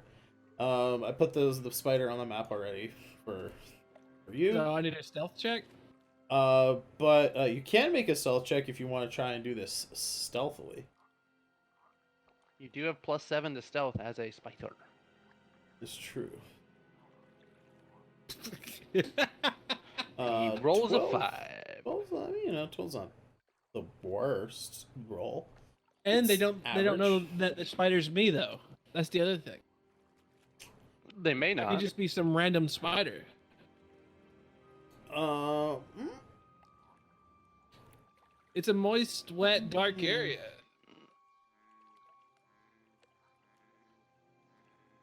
let me roll. And they're looking for a wolf. I would say give him advantage, but as advantage, he rolled worse.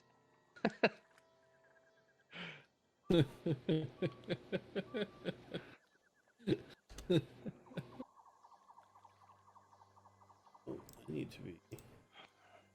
Wait, what's that? Oh, never mind. Nope. Damn it! I You clicked know the what? wrong I button. should have went spider and climbed into the damn boat. Sorry, I clicked the wrong. I don't think you have a swim speed, so you would drown if you touched the water. Yeah, but don't I have web? Giant spider does. Giant wolf spider does not. You do have the ability to walk on web and stuff like that, but you don't have the ability to produce web. what's the chances that this old ass ship has cobwebs going to the map? I'll say less than a 0% chance. Or, no, more than a 0% chance. A non-zero sum. It's possible. You... It just doesn't want us to win. I mean, I don't not want you to win. I don't want you to lose. But I'm not going to hand you a win. I'll say this. I have not considered the amount of cobwebs in a ship. A ghost ship. It seems likely... Aerodynamics of a cow. Yeah, it seems likely that there is probably some cobwebs on this ship. Whether or not that there are cobwebs large enough to impede the movement of medium-sized creatures like goblinoids, probably not, because, you know, it's a working ship that they're using for, you know, purposes that they need to be, you know, using it for.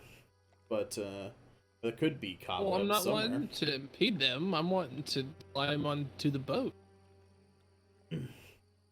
At this point, though, you definitely pass, you know, by the undead unnoticed, and most of the actual goblins. But you do hear some rough shouting from one of the bugbears. Is pointing at you. They kind of watch the spider, but they're also still got their eye on that rock as well. Now, the spider has 40 feet of movement, and I was saying you're only 30 feet above that other pathway. So you climb down the, you know, the side of the rocks very easily. You get to probably this point over here of the pathway, kind of that other switchback snake-like path. And at this point...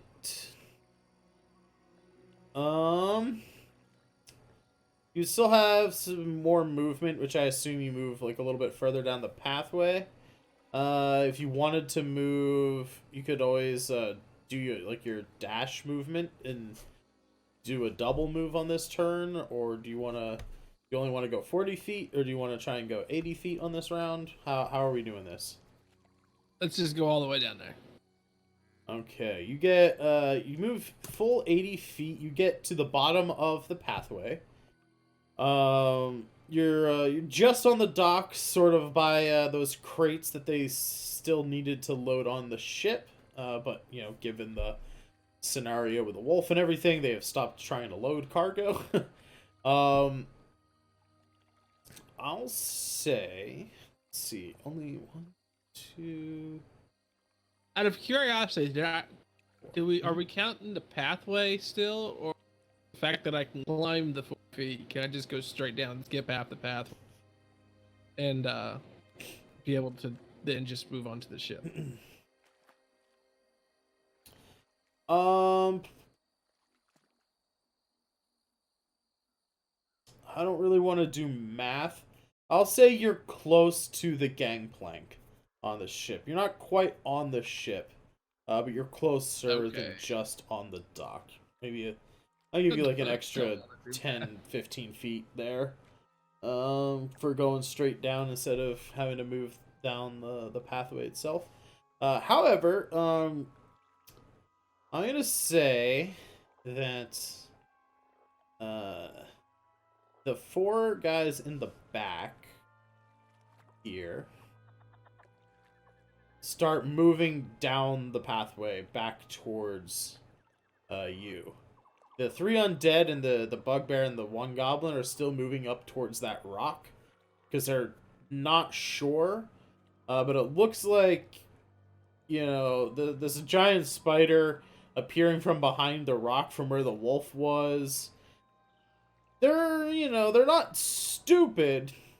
They're not super smart. But they're not stupid, so they're not like, oh, that's just a spider, right? They do, like, they're cautiously suspicious. They're still gonna send, you know, more than half of their group to check out that rock, just in case the wolf scared a spider, right?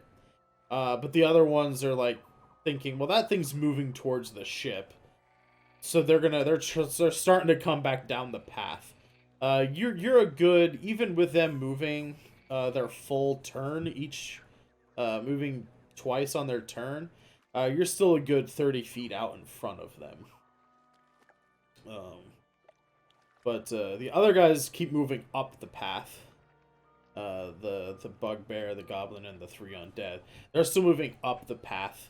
They actually move a little bit further up the path. It looks like they're heading more towards the actual cliff top now. Just in case they, like, missed your wolf form moving. You know, and all their allies shouting. They saw the spider. Maybe they missed the wolf. You know, they're still heading up the pathway, it looks like, even past that rock that you were hiding behind. But with that, we're going to head back to Damu. You have stopped. You're resisting yourself from moving towards the children to sacrifice them in this vision that you're having. Unbeknownst to you, you're slowly moving towards the ship. Give me a wisdom save.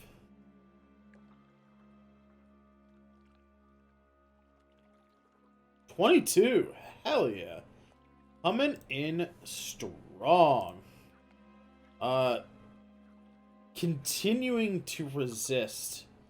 You take a step back, even, and toss the kris to the ground at your feet. You look down at your hands, wondering what in the 9 hells you're doing, you know, at this ritual site with poor innocent children bound to an altar. You look towards the sky from guidance from your family's gods, and you see the dark thunderous clouds crack with lightning. You get the sense that there is an ominous force still at play here. There's still something urging you ever onward. It wants you to complete this mission of yours, but your strength of will is proving resolute in this moment.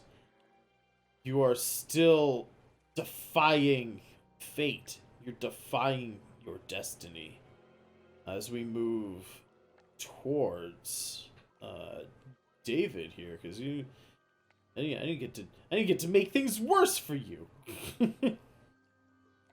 God damn it. David, you, like I said, where we last left off with you, the crazy dwarven mad scientist looming over you as you're laying on your back, manacled to this wooden table in a mad scientist's arcane laboratory. How about you give us a wisdom saving throw? Good old 8. Good old 8. Good old 8. It's gonna go real bad for me, guys.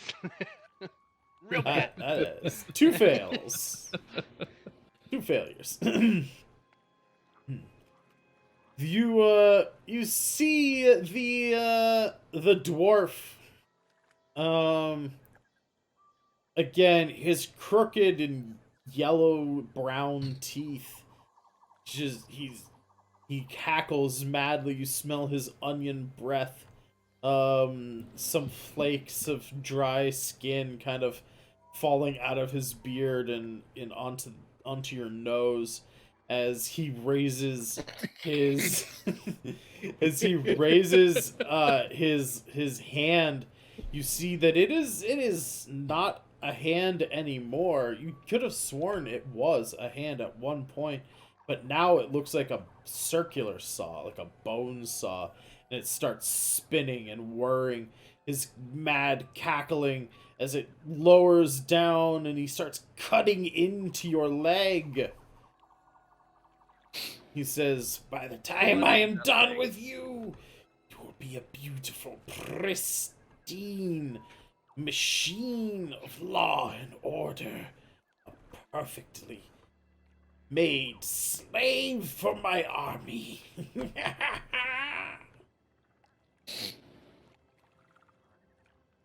That explains a lot. Things are going poorly for David. Things are indeed going poorly for David.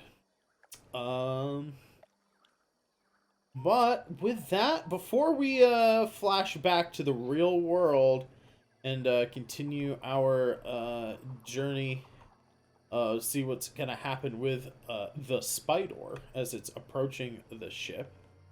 It is 2:00. About the halfway point here. I gotta pee, so let us take our halfway break. I knew that was coming. I think that's a good point. I'd like to take about a 5-minute break here. Unless you guys need longer than 5 minutes.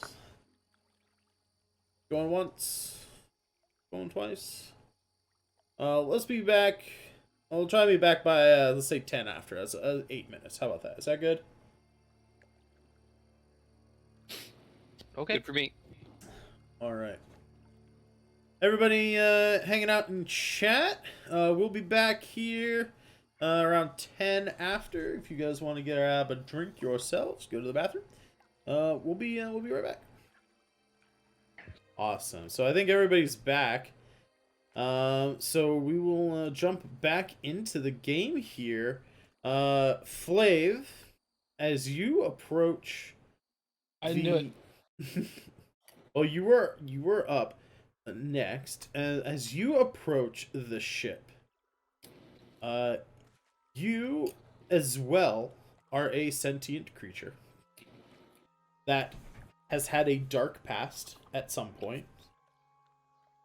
How about you tell us the dark moment in your past as your vision starts to fog and fade, the world around you morphing, you're transported back in time to a moment of pure fear and dread and deep dark sadness of your life as this magical aura around the ship takes hold of your mind.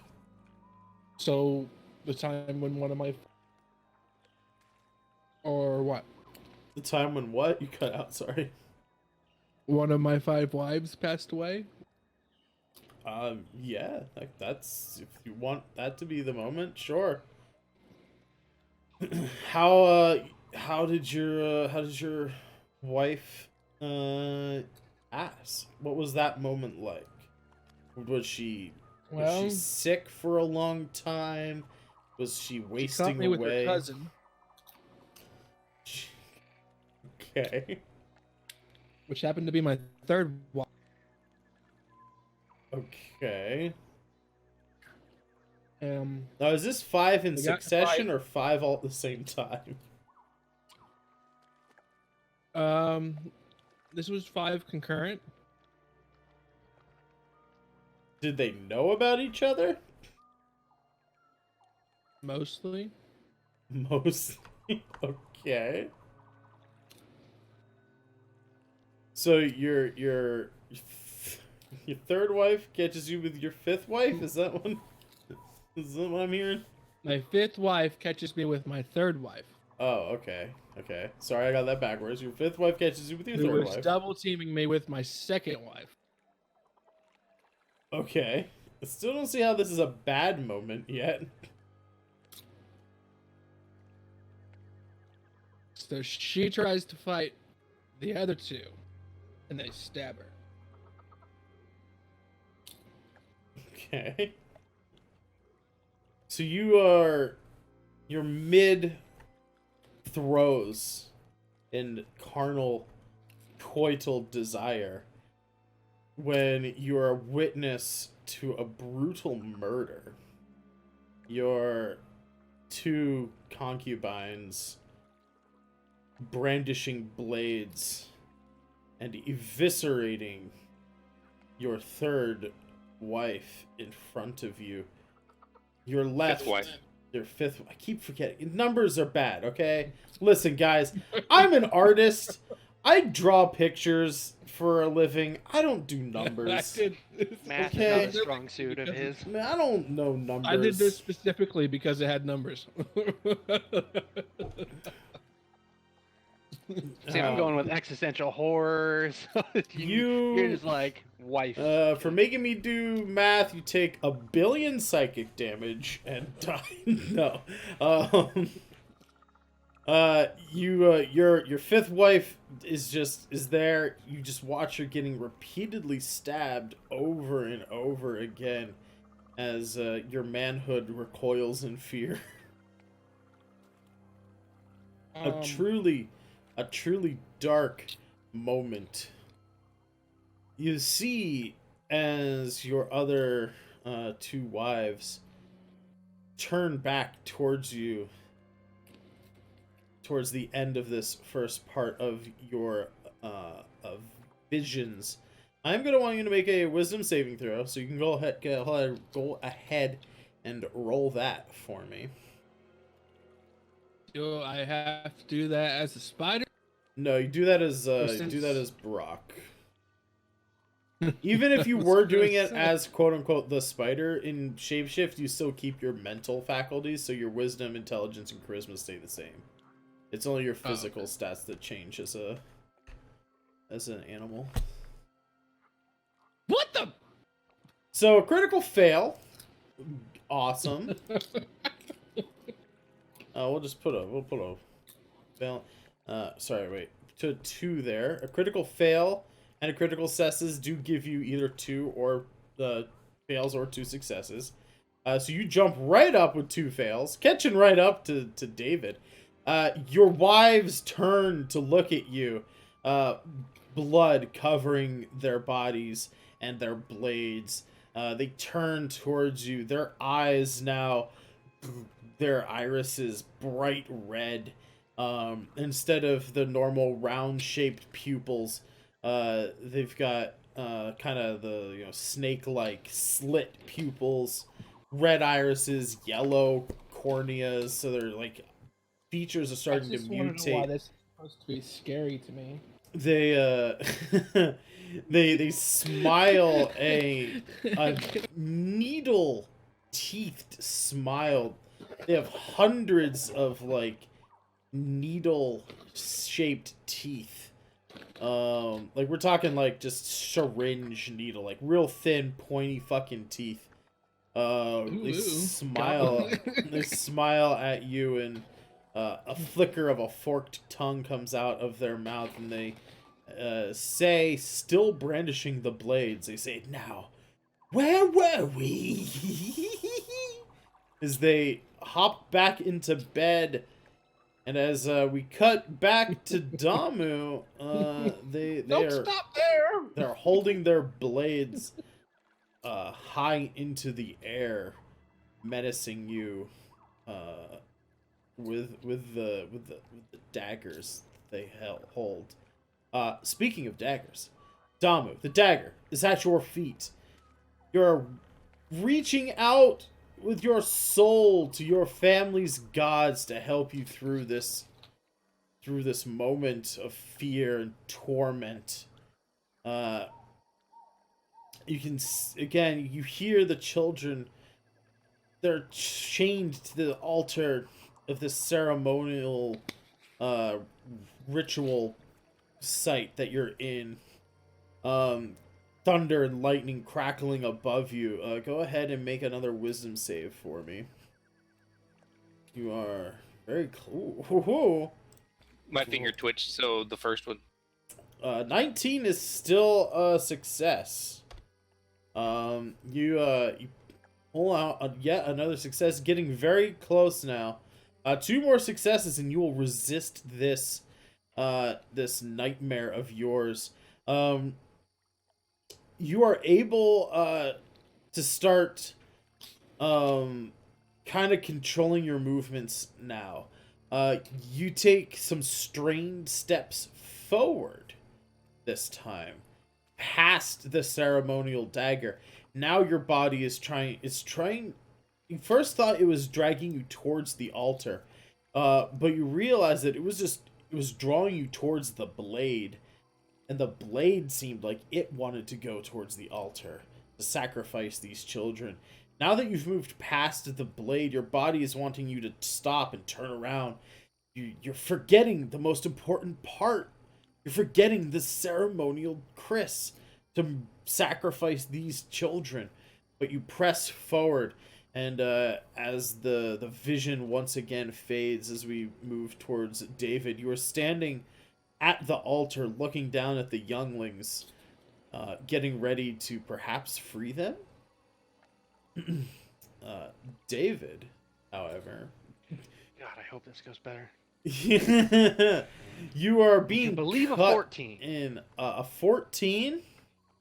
It's the best I've been able to do. Did I hear 14? That's the best I got. Come on, one success, please. You do succeed, one success.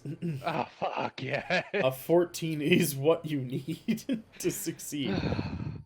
That is your guys' target, is a 14. You see, you're still, being cut into, as, you've already had, some time has passed since the last vision. Parts of your body have been replaced now. You are now a cyborg-like creature. Part-living humanoid, part machine. As the mad scientist dwarf starts to, lower his saw at you again to try and convert your other arm. His blade jams up, and he starts cursing in Dwarvish, cursing the gods of invention. Why would they do this, Why would they stop his perfect being from coming into existence? He has to retreat from the table for a moment. You can see him banging away on this blade arm of his with a hammer, trying to get it unstuck so that he can continue to perform his vile plan. You're now 1 success and 2 failures. Starting to hold off the tides of fear. We will flash back now to Brock. Your 2 wives, blades high above their heads, getting ready to penetrate you instead of the other way around. Give us another wisdom saving throw. A 10. A 10 is not quite enough. You'd think a druid would be better at this. Man, I feel for you, dude. This is my luck that you're having right now, man. I would be exactly in this position. I don't know. This story is fascinating. Not rolling better than 1s and 5s. Nothing better than getting stabbed in the heart. Oh, you don't get stabbed in the heart. No, not yet. Oh, even better. They like to play with their food before they eat it. Instead, both of these very long daggers, you could almost say that they're closing in on short sword status. Each of them kneeling beside you, kind of straddling each one of your legs. They plunge the daggers deep into your shoulders, pinning you to the bed. A dwarven bed, thin mattress and stuff, but a rocky frame. It pierces deep into the stone frame of the bed as you struggle. You can't quite get enough purchase to wrench the daggers out of their position. You are now pinned to the bed as they start to close in with their needle-like teeth to start rending holes in your flesh. We'll go now to Damu. You're hovering over the altar. The children looking at you in fear.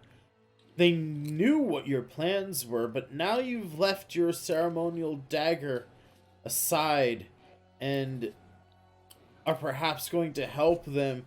You can't quite make out what they're saying, but they're pleading for mercy. Give us a wisdom saving throw.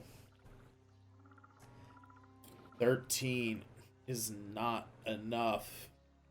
You can hear yourself say, "Did you think I was going to let you go, younglings? Why would I do that? No.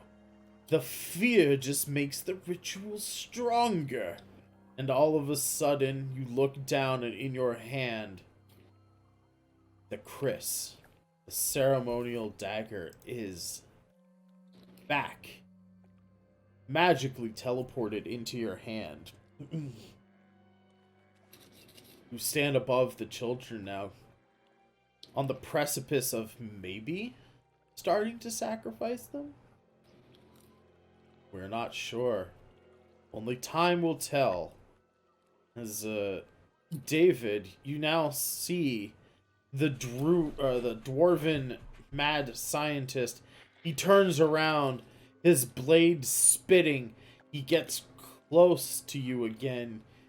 You can smell the onion breath turn even sourer in this vision. It is now rotting onion and refuse, like the garbage that has not been taken out for 3 weeks. It is sickening in this vision. Make us a wisdom save.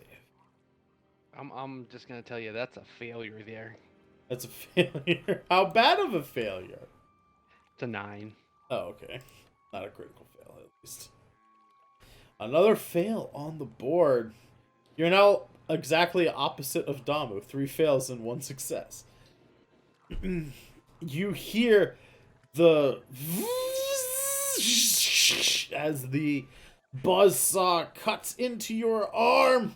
He's converting you ever more into a mechanical man. He laughs maniacally. Some of the spit gets in your eye. It is gross. Ugh. That's the worst part so far. Speaking of spit, drool pours out of your wives' mouths, Brock. It is an acrid smell. A droplet falls down and lands on your rib cage, just below your left man boob. You feel a sizzle.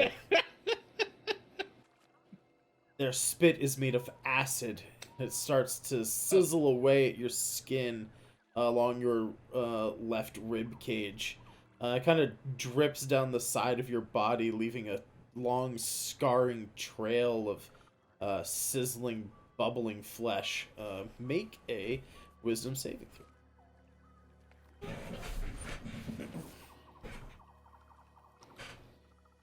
Oh, man. Another crit fail. Oh, my God. I'm a druid. Blasting through this encounter. Holy shit. Another one of those, and you will have failed this encounter. Things get worse, and they get worse fast.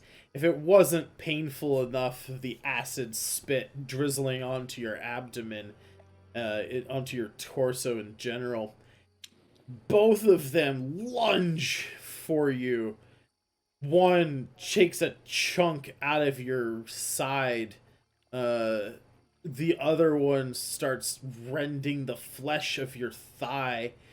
The 1,000 needle teeth in both of their mouths just piercing and rending the flesh. It's almost, you almost don't even feel it until you look down from, at your body to see the chunks of flesh missing. You can even see as like your legs aren't pinned, they're just straddling your legs, kind of keeping you, pinned down, like just by the weight of their bodies.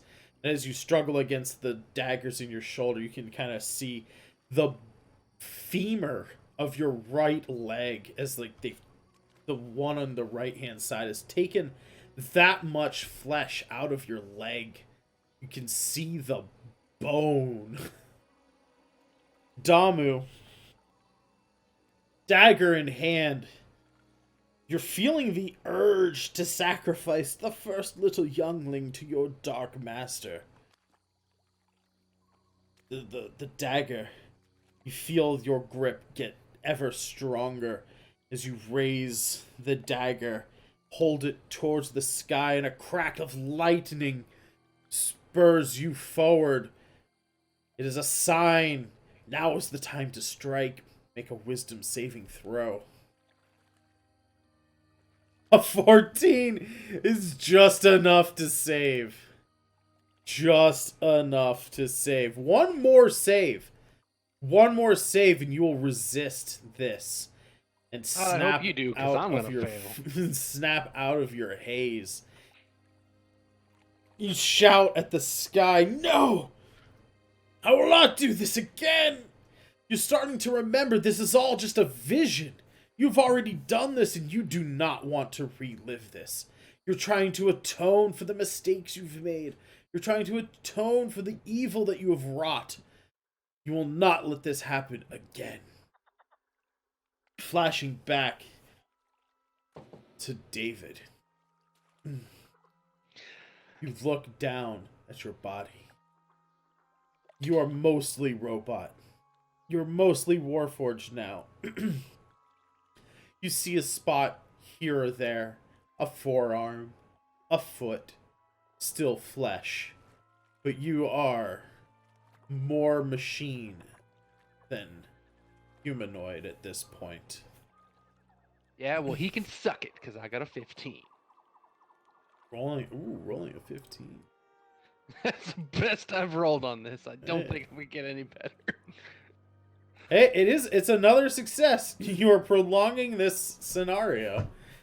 If you get 3 more, a crit and another success, you may just survive this this nightmare ordeal. You see him coming over from his workbench. A gaping hole in your torso where your heart used to be. A core of Arcanite. He starts to lower it towards the hole. Some magical feedback happens, and the machinery sparks, and the piece of Arcanite shatters with a forceful blast. It knocks your table upright a little bit. You're probably at maybe a 45-degree angle for a moment before you slam back down into a horizontal position. The mad scientist is shuffled back about 5 feet as he says in Dwarvish, he says, "Well, these calculations were correct. I don't understand what's going on here. Back to the drawing board, I suppose. But that's okay. I get to play with you a little bit longer." He turns to go back to his table. Damu. Or sorry, not Damu. Brock. Your wives are feasting upon your body.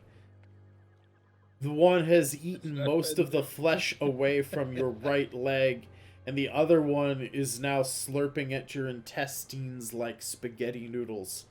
Roll a wisdom save for me, and please crit fail. If I have a, I think one of my husbands should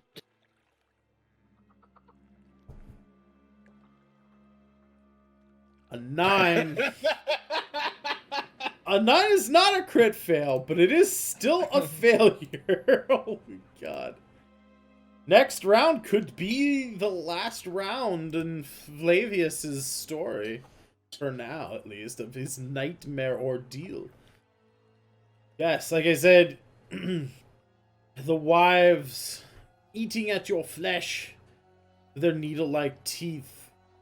You say perhaps one of your husbands should join the fun. Well, perhaps he does.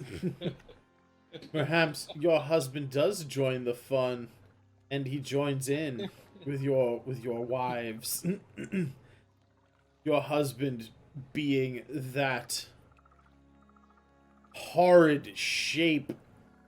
He's got horns and 13 eyes, 12 mouths filled with 14 tongues each, a mass of arms and legs, and just horrible abomination of a creature that should never exist in anyone's nightmares, let alone real life. He not only comes in to consume what remains of you, but you can feel just this horrid intelligence invade your mind. A sickening feeling overcomes you as this wretched abomination enters the room. You hear an evil laughter, and you can taste and smell rotting flesh as you realize that flesh is your own. Damu, you're having a better time resisting your horrible sacrifice of children. You are resisting the urge to stab them in their tiny little hearts with this darkly enchanted dagger. You can start to feel yourself remember that this is all just a vision. You were trying to save your companions that were captured by some goblins. You were at the ship. You were so close to saving them. Make another wisdom saving throw. Could this be the last? It is. It is the last one. You succeed. You snap out of your haze. The world stretches into infinity in front of you for a split second before snapping back into reality. You are in the belly of the ship. To your left is David. You can see his... Well, I mean, it's kind of hard, because he's a robot. His facial features don't change that much.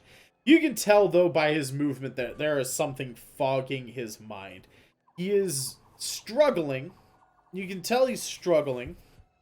He's moving ever closer to the cage at the far end of the ship.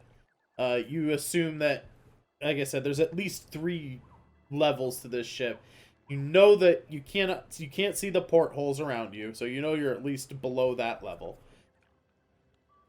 In the cage, at the other end of the ship, you're kind of by the stairs right now.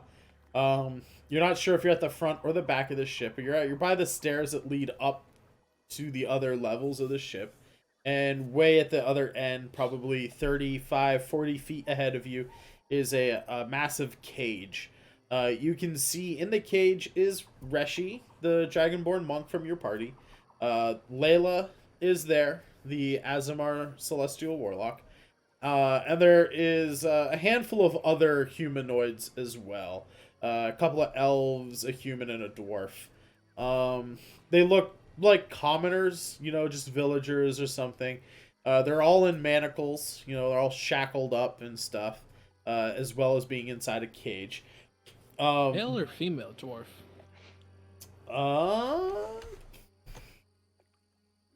Odd for male. That's a 6, so female.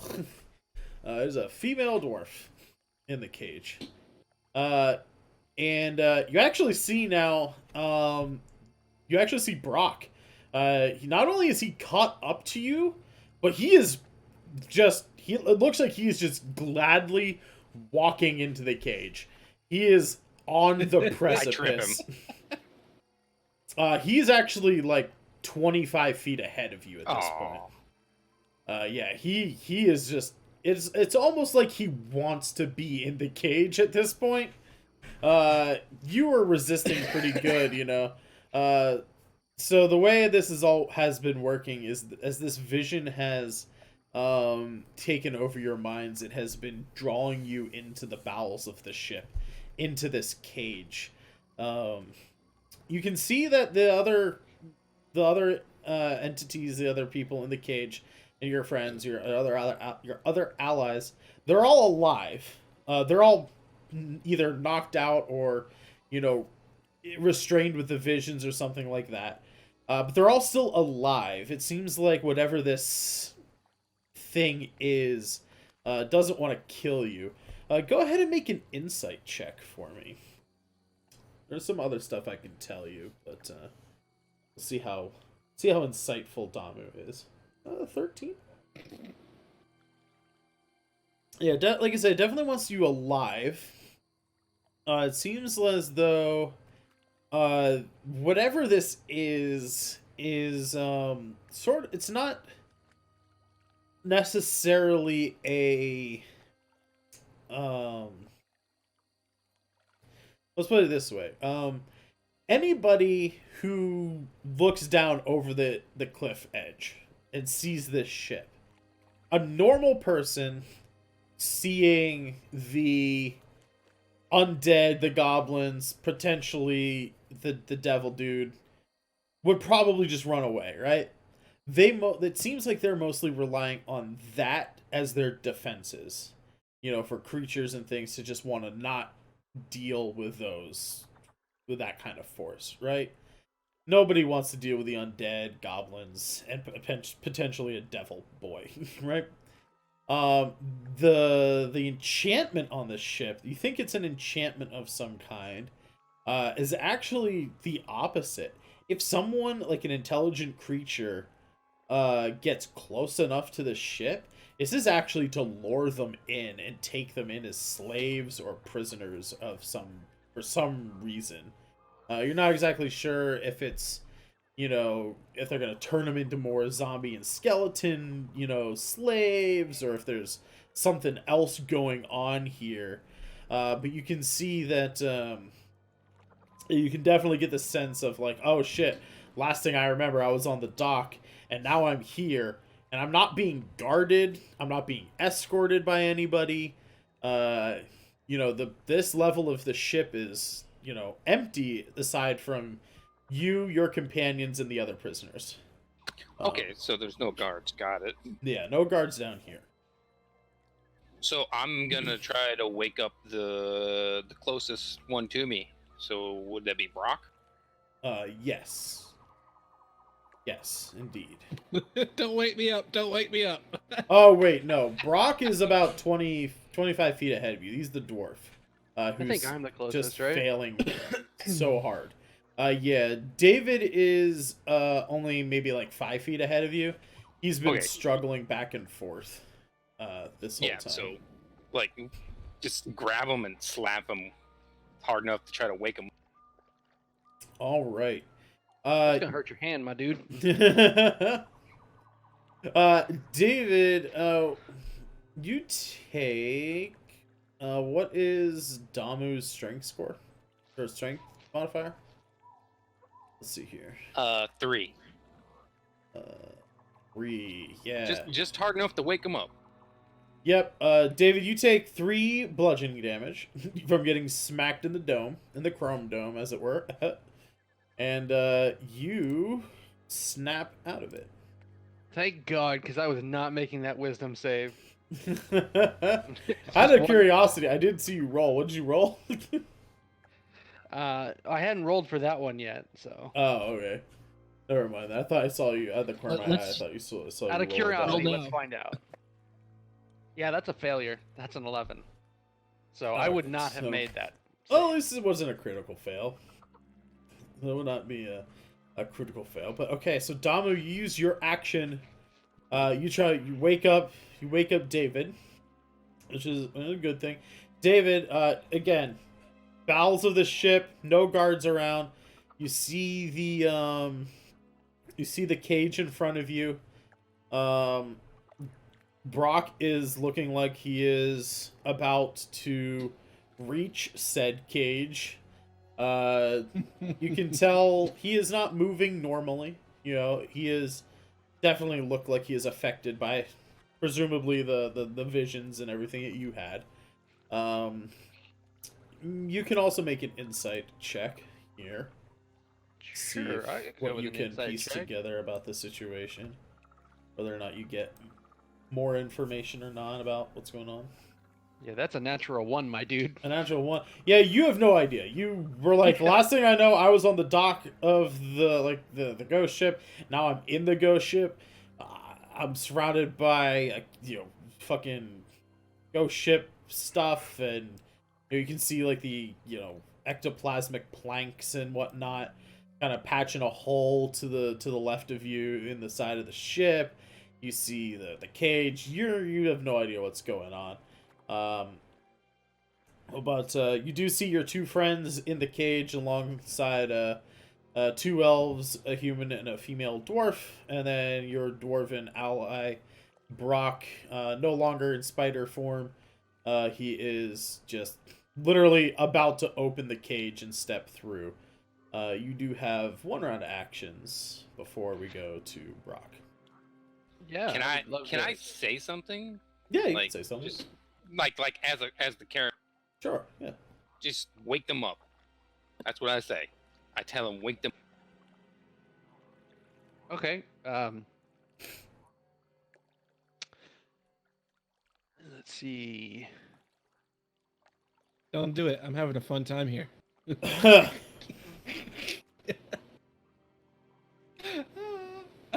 Is there any water on board? Like a bucket of water or anything? Make an investigation check. Water right outside. There's some crates and barrels 17? and stuff down here. Yeah, there's some water down here. The bugbears and goblins, and I get presumably the devil. They need food to survive, food and water. There's some crates, barrels and stuff down here. You happen to find it's not a crate and barrel.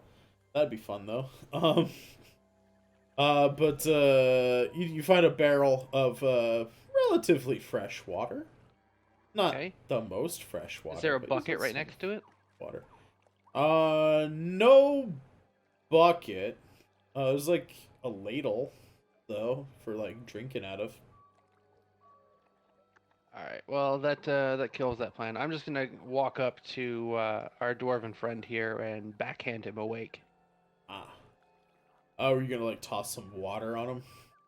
I was gonna throw a bucket of water at them and try and hit everyone with the water, but hit him with the bucket. Nah. All right. I got a good old strength modifier of 1 there, boss. Little strength modifier of 1.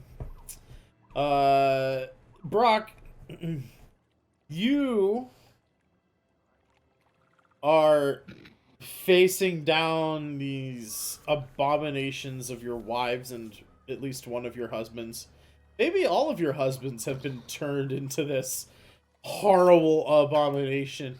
And as you look down at your body and you start to see little octopus-like tentacles and some thinner, like worm-like tentacles start to come out of the wounds in your body, you're all of a sudden just snap back to reality. Oops, there goes gravity. No, I'm kidding.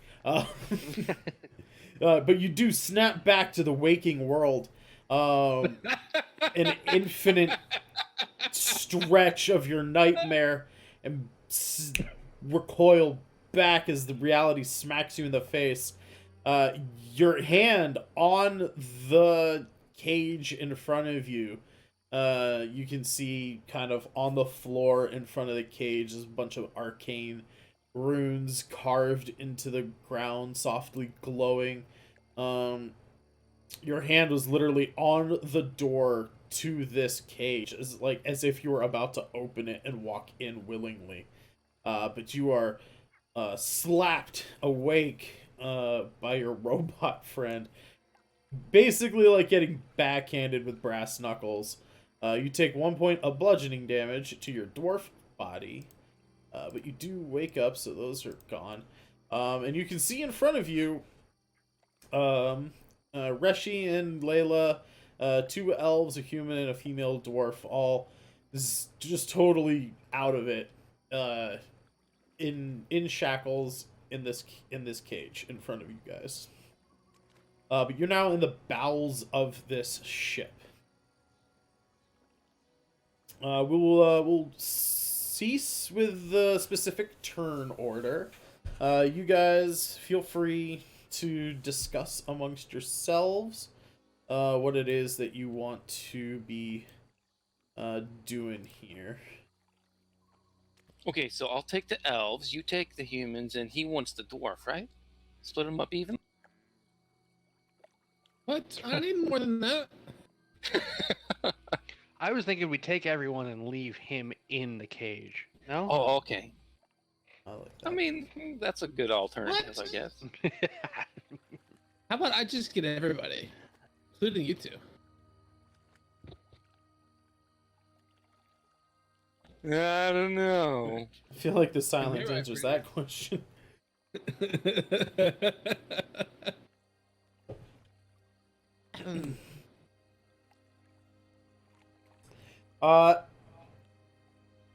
As you guys think of what to do, everybody give me just a normal perception check.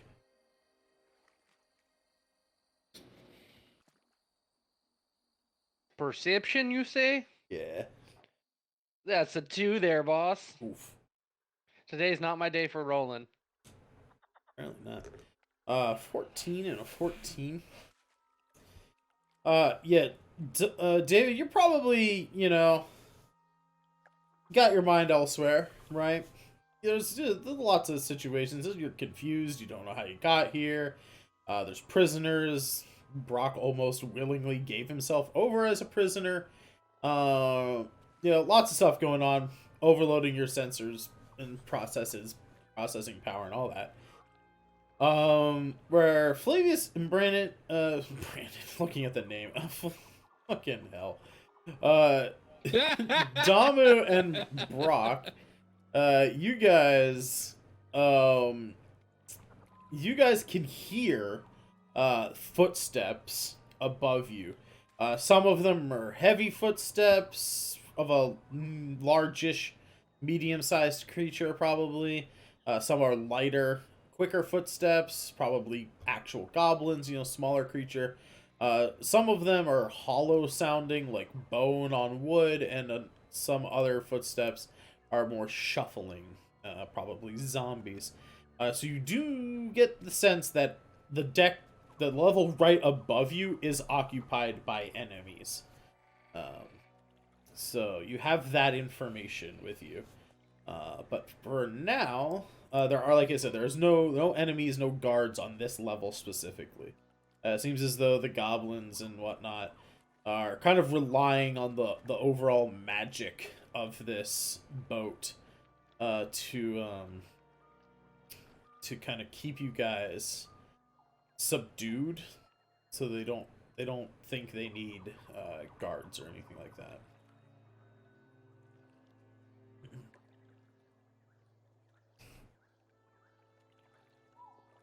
So I'll move you guys. Start over waking here. everybody up, I guess. Yeah. But maybe be quiet about it? For that. Oops.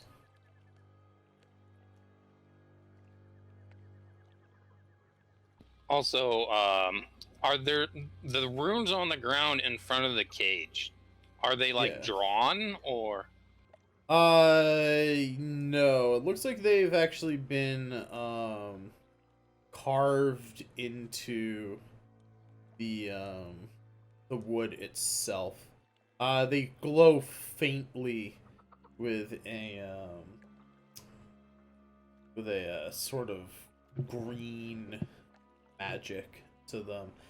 Sort of a similar color to the ectoplasm, actually. So, like, undeadish, sort of weird magic color. We should probably do something about that first. Okay, I'm pretty good with that kind of stuff. Can I make an investigation to know if I can disable it, destroy it in some way? Sure. Yeah, you can make an Or investigation. Arcana? Would Yeah, that either fit one. better? Okay. Arcana would give you more magical knowledge about like what it is, what it's doing. Investigation would probably be more along the lines of messing with it as far as like deactivating it and stuff like that. So for an Arcana, that's going to be a 16. Oh, okay. Arcana check.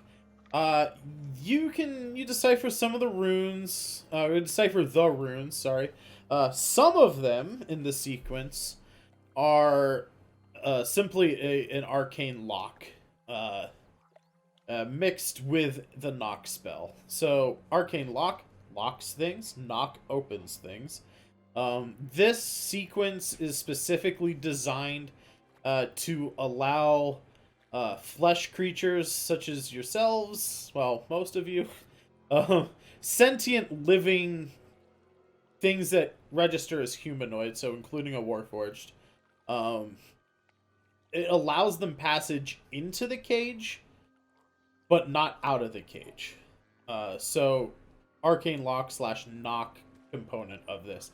The other components of this seem to be what is drawing you towards the cage itself. Sort of like a lore aspect to the magic. But there are no runes or sigils here that seem to betray the actual mind-affecting thing. So you get the sense that if you were to mess with these runes, you'd be able to free them, free these people, and they probably wouldn't be, like if you were to take them out, they probably wouldn't fight you to try and get back in. Because again, they're not necessarily unconscious and like just laying there sleeping. They're in a haze, right? Like their mind is affected. So you could, like, if you went in there, unshackled them and stuff like that and tried to get them out of the ship, they probably wouldn't fight you trying to get back into the cage. If you disabled the arcane lock and the lore aspect. As far as the actual vision magic, you're not sure where that's coming from. Okay, well, I will give it a shot at destroying the runes quietly so that I can try and expeditiously move these people. Okay, so to do that, do you? I'll say you can use your Tinker's tools to try and do that. It'll be a little That hasn't bit. betrayed me today. It'll be a little bit higher of a DC, in order to do this quietly and stealthily. That's Also, a nat 20, my dude. A nat 20, hell yeah. Real quick, Yeah. Flav, I don't know if you know that your camera is off.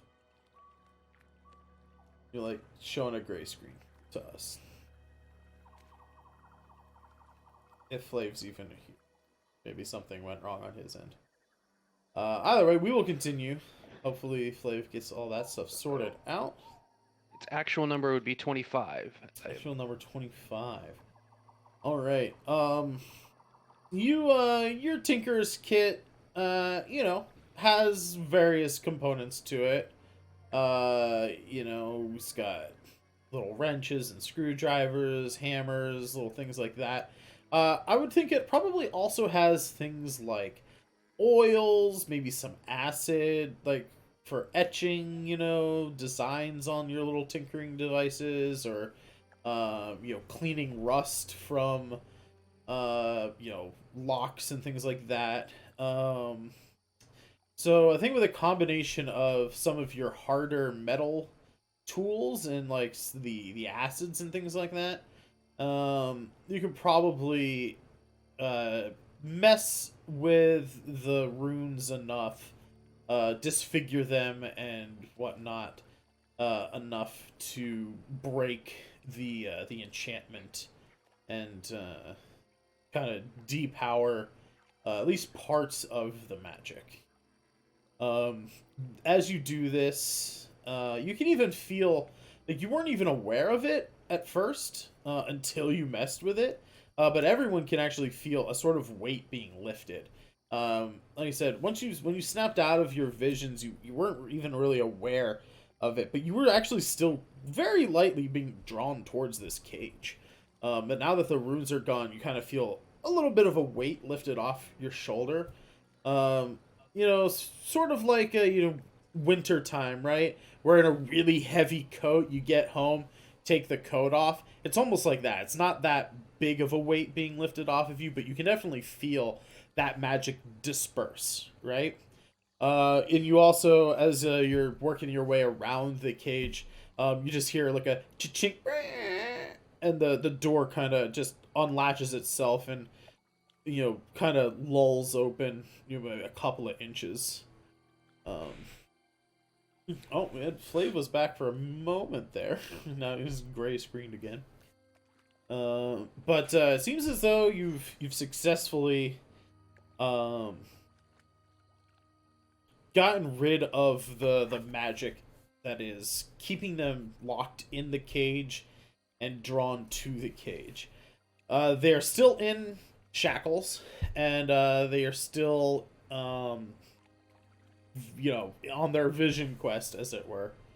But you can now access the prisoners. You can unchain them from the walls. We can access them.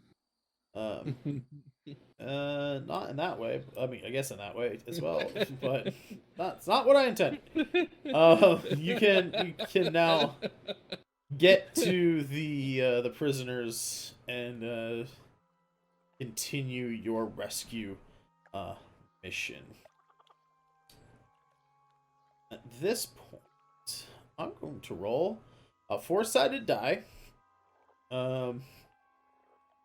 While the area is not guarded at this moment, nor is it manned at all times, they do know that there were some new prisoners heading towards the cages, and likely they would come and shackle you guys up. You see that there are some extra occupied manacles hanging out of the back wall. I'm going to roll a 4-sided die here.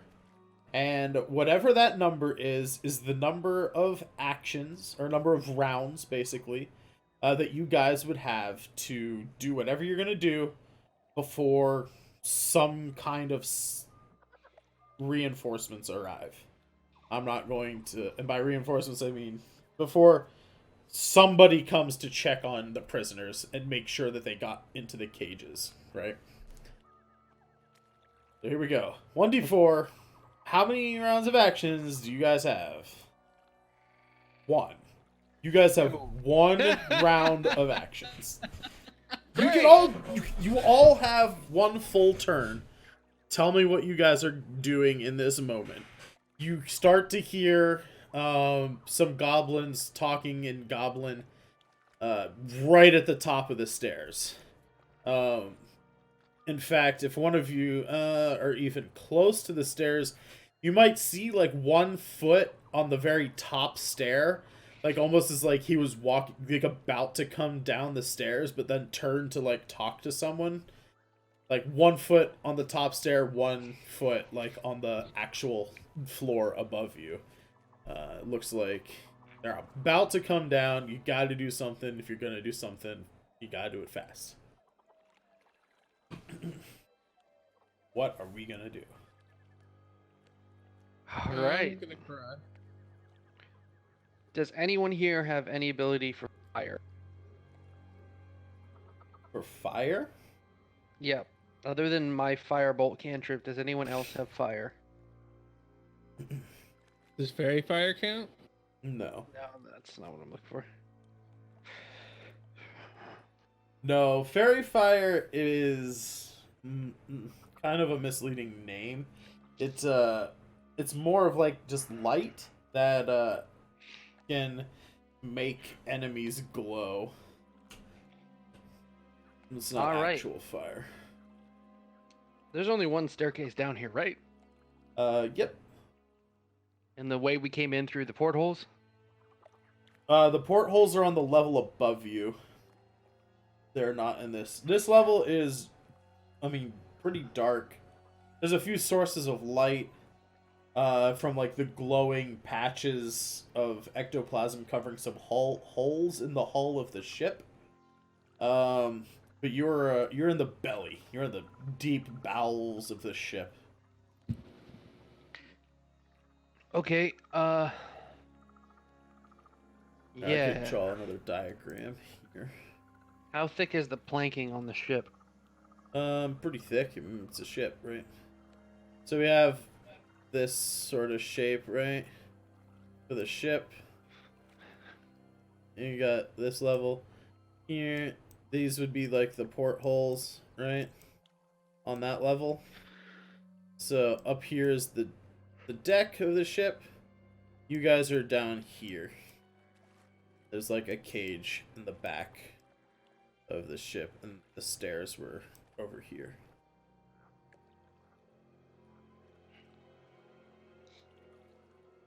What's in the crates? You would assume food and water, maybe other supplies. You found the barrel with water.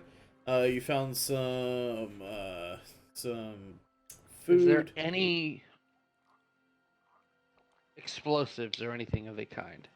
Anything that could be used to make it explode? I'll let you make another investigation check to see if I just didn't describe that before. Investigation? Yeah. We're looking at 11, sir. 11. There seems to be some potions in one of the crates, or at least something that looks like potions. Bottles of various colored liquids, some glowing, some not.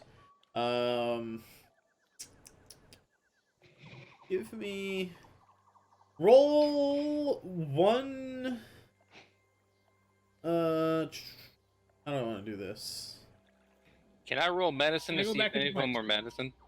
Yeah, that would work. Sure, yeah. Can do that. Roll a medicine check. 21. Yeah, there's at least there's some health potions in there. You guys, group wise, I'll say 3 regular healing potions in that little chest. It's not that big of a chest. There's 3 healing potions, leaving only 4 left in the little crate. David, since you're talking about incendiaries, roll 1d2 minus 1.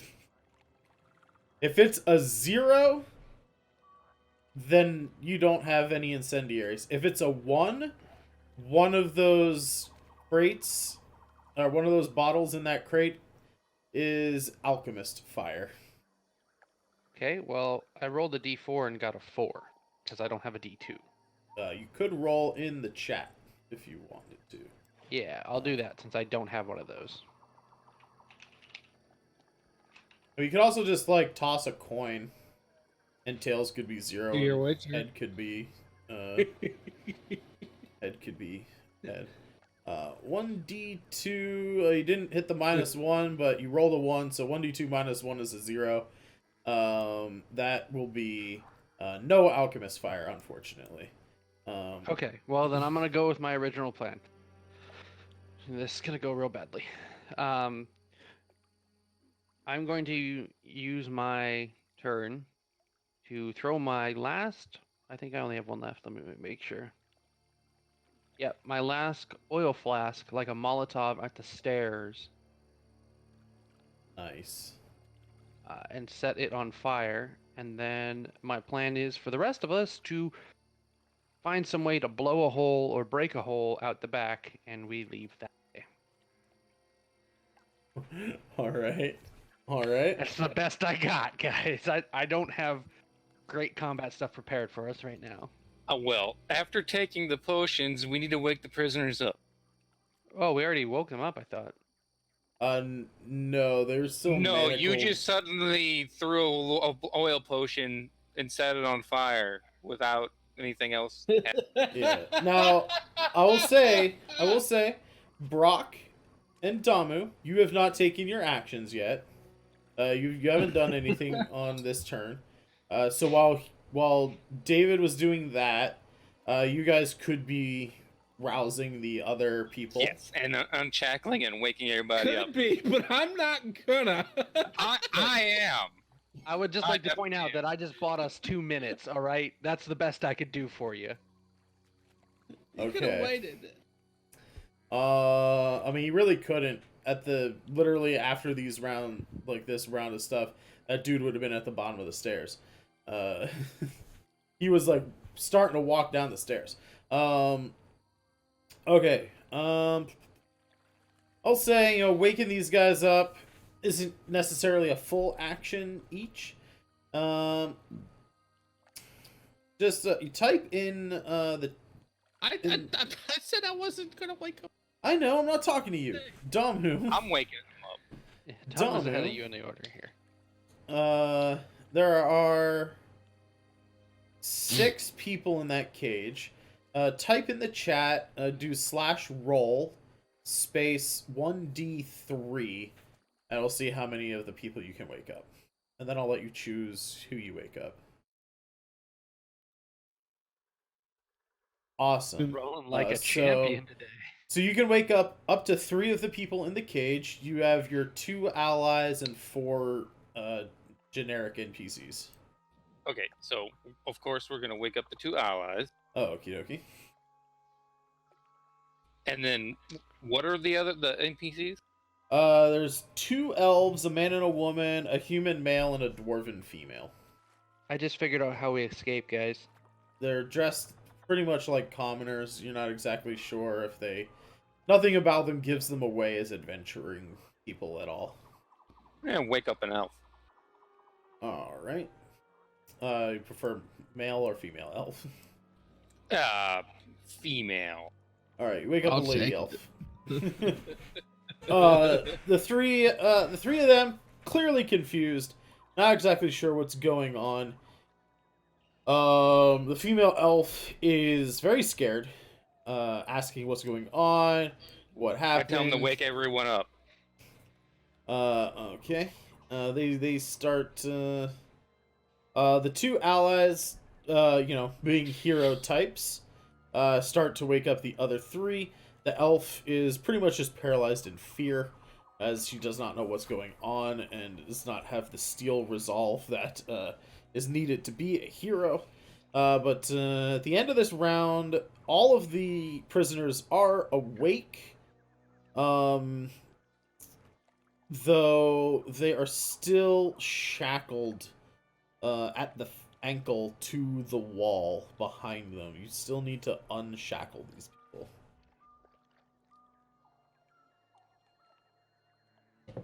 So, as a thought, guys, for our escape path, Reshi is a dragonborn monk. She has ice breath. She can totally weaken one of the walls enough for us to keep wailing on it and break our way out. As for the chains and stuff, I'm a blacksmith by trade, so I can probably work on those. I bought us 2 minutes, which is an additional couple of rounds, so... Can I absorb element the chains and just? No. Absorb Elements is a Damn. spell you cast on yourself, that when someone attacks you with elemental damage, you absorb some of it, and you can, use it on your next attack. It's a cool So, Could I spell, but it's embody not... myself in fire by using it and then walking? No, the way it works is you kind of sheath yourself in a magical shield, and then if someone were to cast a fire bolt on you, you would absorb some of the damage. You wouldn't take that damage, and you would get to add 1d6 of fire damage on your next attack. That's how that works. You don't let to So like I can't shroud utilize yourself. the puddle at all to do that, and then like You want to like cast absorb elements and go into the fire? Yeah, I mean, yeah, you could do that and gain 1d6 fire damage on an attack. Let's see here. Our warlock has Eldritch Blast, Firebolt, Frostbite, Light, Sacred Flame, Cure Wounds, False Life, and Guiding Bolt and Hellish Rebuke as spells. Points, Otherworldly Patron, Pack Magic.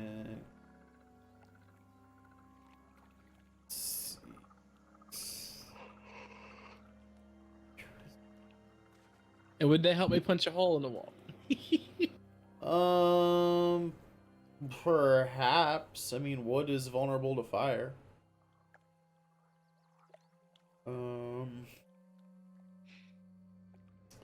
There's also, the ectoplasm that's covering literally a giant hole in the ship that's well big enough to escape through if you guys have any In that case, means to get through the ectoplasm.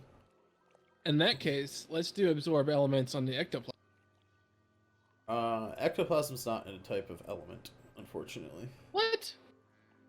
Yeah, it's a physical material. It's not an element. Yeah. I suppose the closest it would be psychic. Yeah, but I don't think absorb elements works on psychic damage. Yeah, I don't think it does either. So after waking them up, and I guess they're working on the shackles, I do want to loot those potions. Okay. You can add 3 regular healing potions to your inventory, and then 4 mystery potions that you haven't identified yet. Healing potions are pretty... They stand out, right? They're very common. They have a bright cherry red color. They glow very faintly. The other ones, you're not exactly sure what they could be. There is one... I'd like to check some other bright areas. blue potion. There's nothing I can do. 2 yellow ones and an orange. If you hold your action and wait for Reshi might be able to. I don't have her character sheet pulled up, so I couldn't tell you what she's got. She basically has just monk things. She can do her Dragonborn breath. Other than that, she's got a short sword. She has a crowbar. Interestingly enough. Well, I was thinking I'll use my turn to scavenge more, since I won't need to get people awake anyway.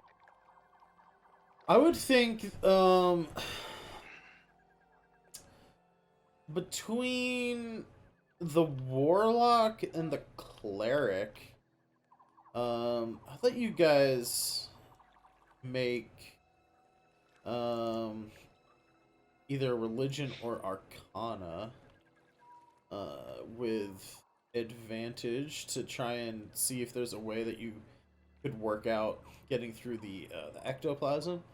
If you guys tried to break through the actual hull of the ship, I think it would take multiple rounds. Like, the wood's pretty thick. It would be doable. I'm not saying it would be impossible, but it would take multiple rounds of attacking to create a hole big enough to fit through.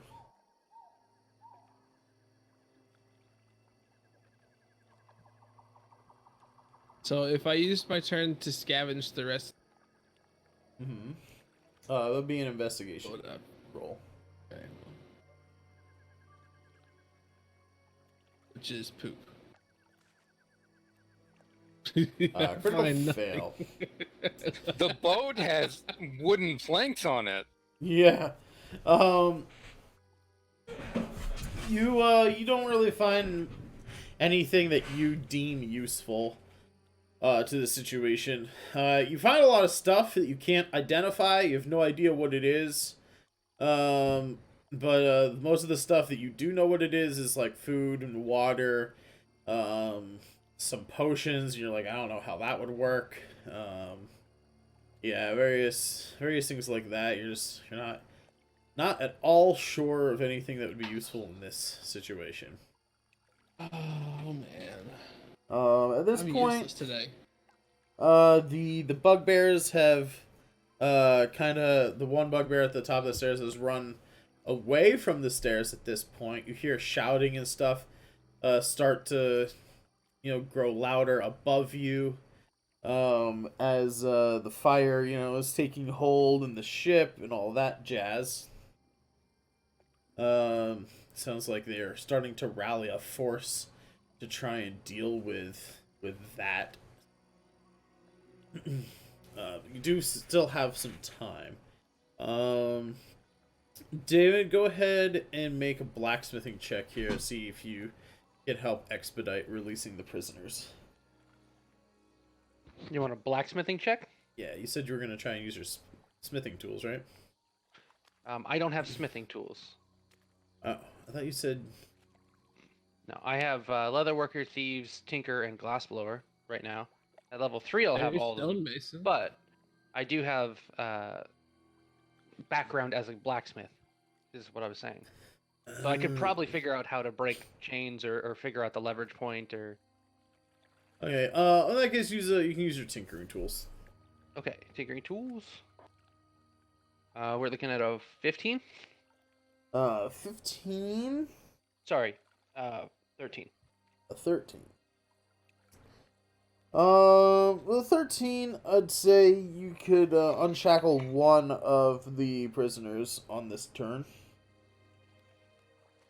I'll take it. Who would you like to unshackle? I would like to unshackle Reshi first, because she will potentially be our second line of defense here when that fire goes out. Alright. Unshackle Reshi. She does a few stretches, cracks her neck a little bit, stretches out her back, gets ready to be useful as a line of defense. Assume you want her to, set up near the door to breathe on people coming down the stairs? To be ready to if she thinks it's the right option. Okie dokie. But right now we're just trying to buy time with the flaming oil and get everyone out, because that Right. one round roll really fucked us. Yeah, it's the dice rolls giveth and the dice rolls taketh away.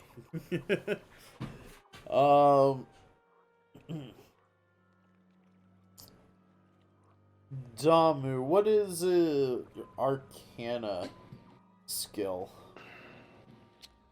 0. It's a 0?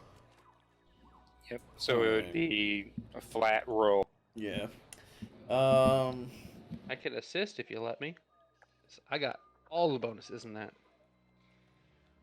You're currently trying to unshackle the prisoners. I was gonna say that warlocks and clerics have a lot of experience with undead, and I was gonna let Layla assist with this check.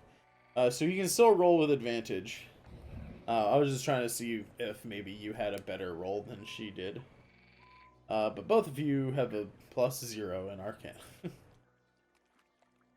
What about me?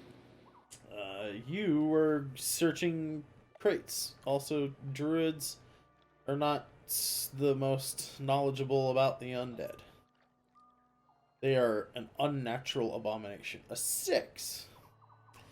With a 6, you think that there is a possibility that the ectoplasm could be either destroyed or suppressed, but you're not exactly sure how to do it.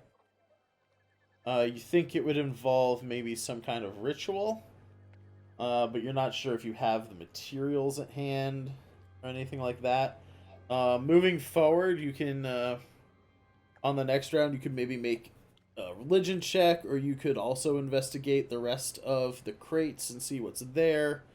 But yeah, it's not looking like a very good situation for you guys right now. But the fire is still burning. You said it lasts for 2 minutes, right? Yes, it'll last for 2 minutes. Okay. It's probably been burning for about 15-20 seconds at this point. If you want to make another Tinker's check to try and free more people, you can do that. If you want to do something else, just let me know. If you guys want Layla and Reshi to be doing things, let me know. Well, we need somebody to work on a way out through the hole. Yeah, I want to use my Word of Radiance on the ectoplasm and see if, like, it'll do it. That is brilliant. I would not have thought that. Alright. Go ahead and give me a roll. You can click the Word of Radiance thing. I want to see how much damage output you're doing here.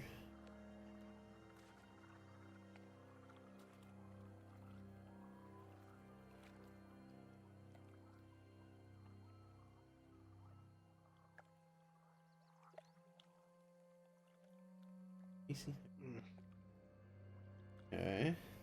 I don't think the ship's gonna dodge it. I was gonna say, yeah. Or take 1d6 radiant. Right.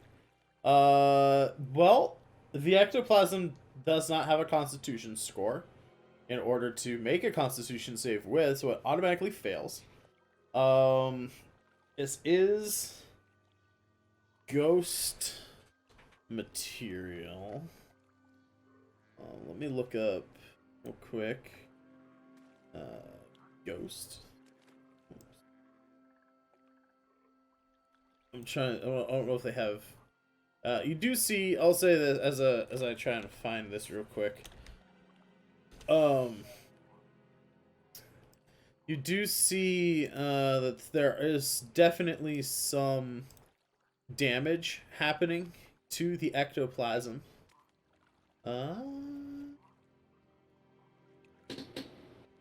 There's no ghosts unfortunately do not have damage vulnerabilities to radiant. They have a lot of resistances and immunities though. Holy shit. CR4 creature. It's not immune to it. So no, it's not immune. It's not definitely not immune. The ectoplasm starts taking damage. You see that it goes from this sort of what looks to be like gummy bear kind of material, like firm, like, you know, Haribo Gold Bear, like definitely like a firm gummy consistency. It seems as though you've frozen it like to more of like a hard candy material now. It's like definitely hardened up. You can start to see some cracks forming in it as well. So now I want to hit it with my trident? Sure. Go ahead and you can try that. See what happens. You think a bludgeoning weapon would be better, but you can definitely hit it with your trident. If I had one. Yeah, I don't think anybody actually has a bludgeoning weapon here. I do. Oh, you have the quarterstaff. Do you have Shillelagh as a cantrip? 21 to hit. Go ahead and click the word trident in the actual chat log there. I have thunderclap. 8. Ooh, thunderclap. Yeah, that could work too. While this is happening, I'll keep working on the tools, so I'll make my tinkers. Yeah, check. Yeah. Make that tinker check. We're looking at a 14. Mending. A 14? Yep. You can free another person on this round. Layla, then. Layla? Alright. Yep. So Reshi and Layla are freed. All the heroes are freed. There's still 4 commoners. But I'll say on this round-ish of actions, You, in conjunction here, the trident and the force of the thunderclap, kind of thrusting that trident forward even harder. You shatter the ectoplasm. There's still like shards of it kind of pointing in. You know, if you're not careful moving through it, you guys might, you know, get scratched or something and take a little bit of slashing damage. But it's you have an escape route now. Now all that's left is to free the other prisoners, and you know there's like a 20-foot drop into the water below. As for freeing the other prisoners, fuck them, let's go. No, just kidding. I would think that surgical application of Fireball would allow us to break the chains between them, but not the shackles. So they would be like shackles on the people still, but they wouldn't be chained together anymore, so they could still move. True. Their legs would be less mobile, you know, they wouldn't be able to swim as good, but they'd be at least freed from the wall. Well, I was thinking as a kind of a multi thing. While I'm working on one end of the chain, Layla could go and could Eldritch Blast or Firebolt. Probably Eldritch Blast because it wouldn't potentially set the people on fire. All Try right. and break the chains in small spots to free up from the other direction, so we can free them faster. All right. I'm gonna say this is gonna be a DC 15 check to avoid the people and hit the chains. Or like AC 15. I won't say the chains have any like super hardy HP or anything like that. The difficulty here is mostly going to be in avoiding hitting the commoners who only have like 4 HP. So Sure. if I do have a sheet pulled up if you would like me to roll that. Layla's? I got Layla here, it's fine. I got our Eldritch Blast here. I'll say if she critically fails, they take full damage from her roll. If she fails by 5 or more, they take half damage. And anything else, they won't take damage, and if she hits the chain, it'll break. So she needs a 15. Good thing she's got a +5. Oops. I guess I have to hit 0 for that. Why is that not working?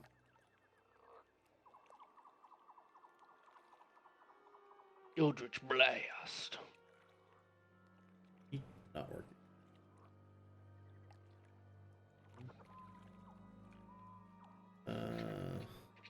Did you go to like the spell tab and then you're looking at the thing?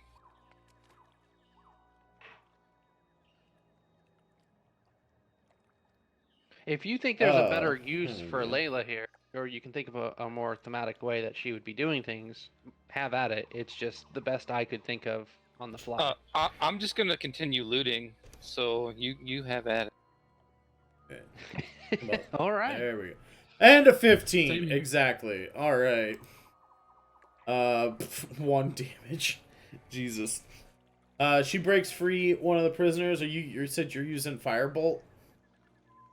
No, I will continue using my tool checks. All right, go ahead and make another tool check. 15. 15 is enough. 2 of the 4 people are free. Dom said you're going to continue looting. Give us an investigation check. I'll roll another Eldritch Blast here. And for investigation, you do not find anything else that looks useful in the moment. Ooh, a 10. She failed by 5 or more. 10. Holy shit. She's going to obliterate one person. Yeah, basically, fucking... I mean, you guys are right there. She also has healing.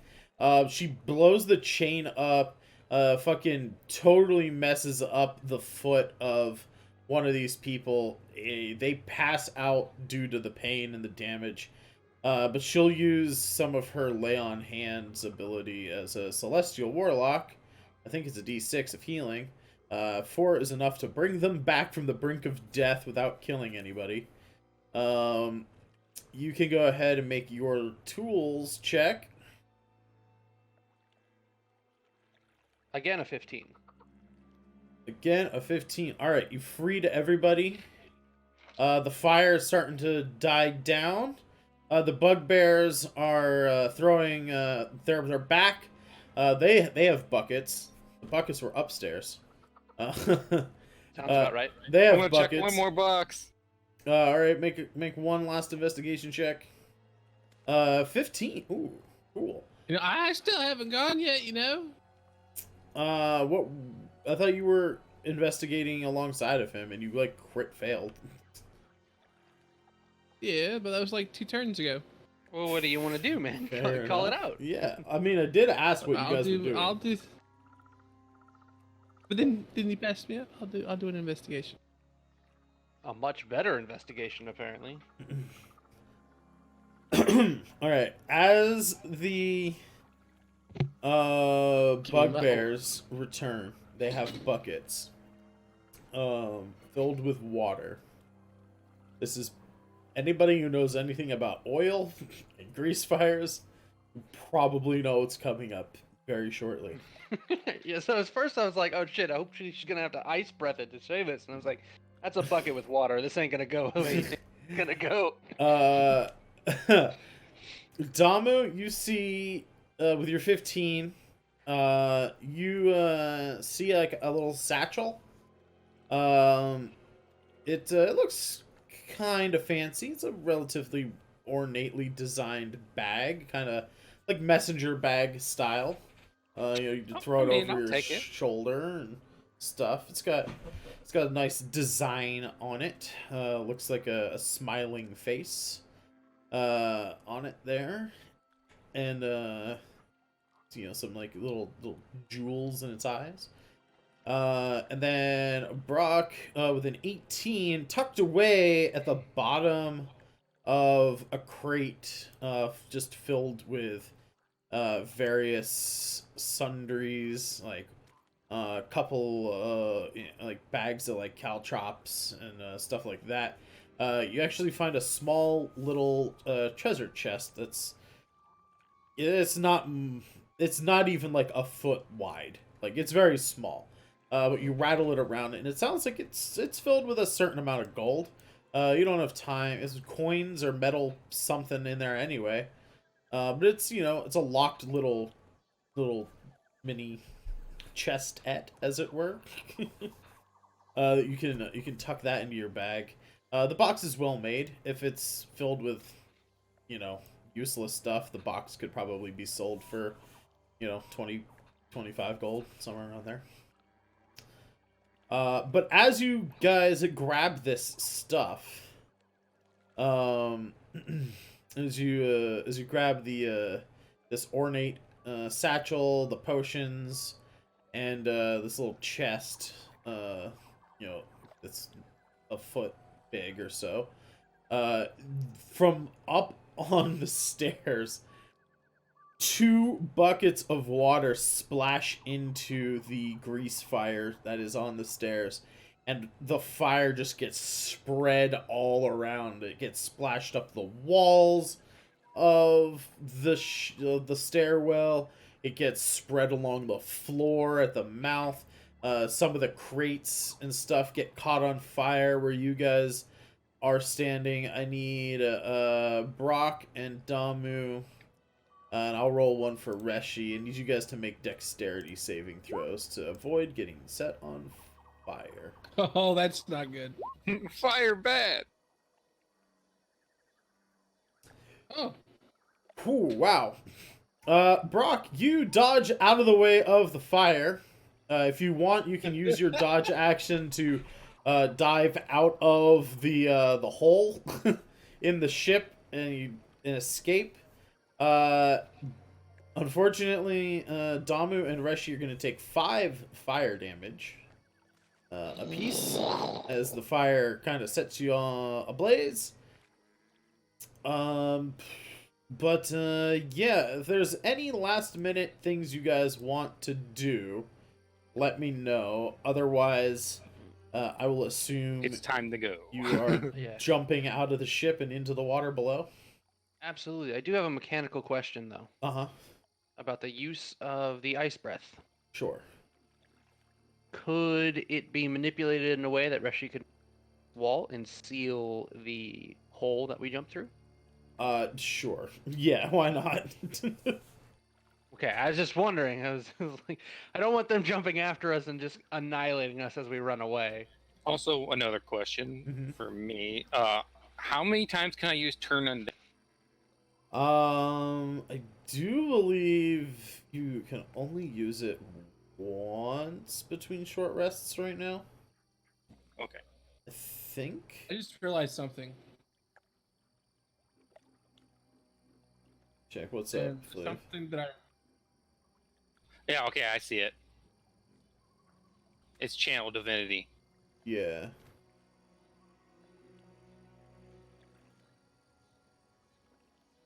Short or long rest to use it again. Yeah. I think you get a second ability to at 6th level. Yeah, at 6th level you can use it twice. At 18th level you can use it 3 times between rests. It recharges on a short rest. What's up, Flav? I heard you starting to say something. if we jump out of this thing, Uh-huh. are we getting back up on the dock in which we left it?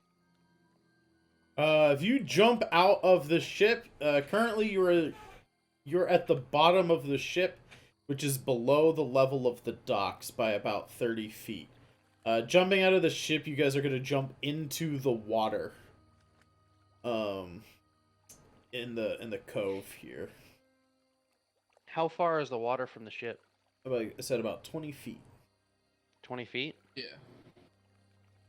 Okay.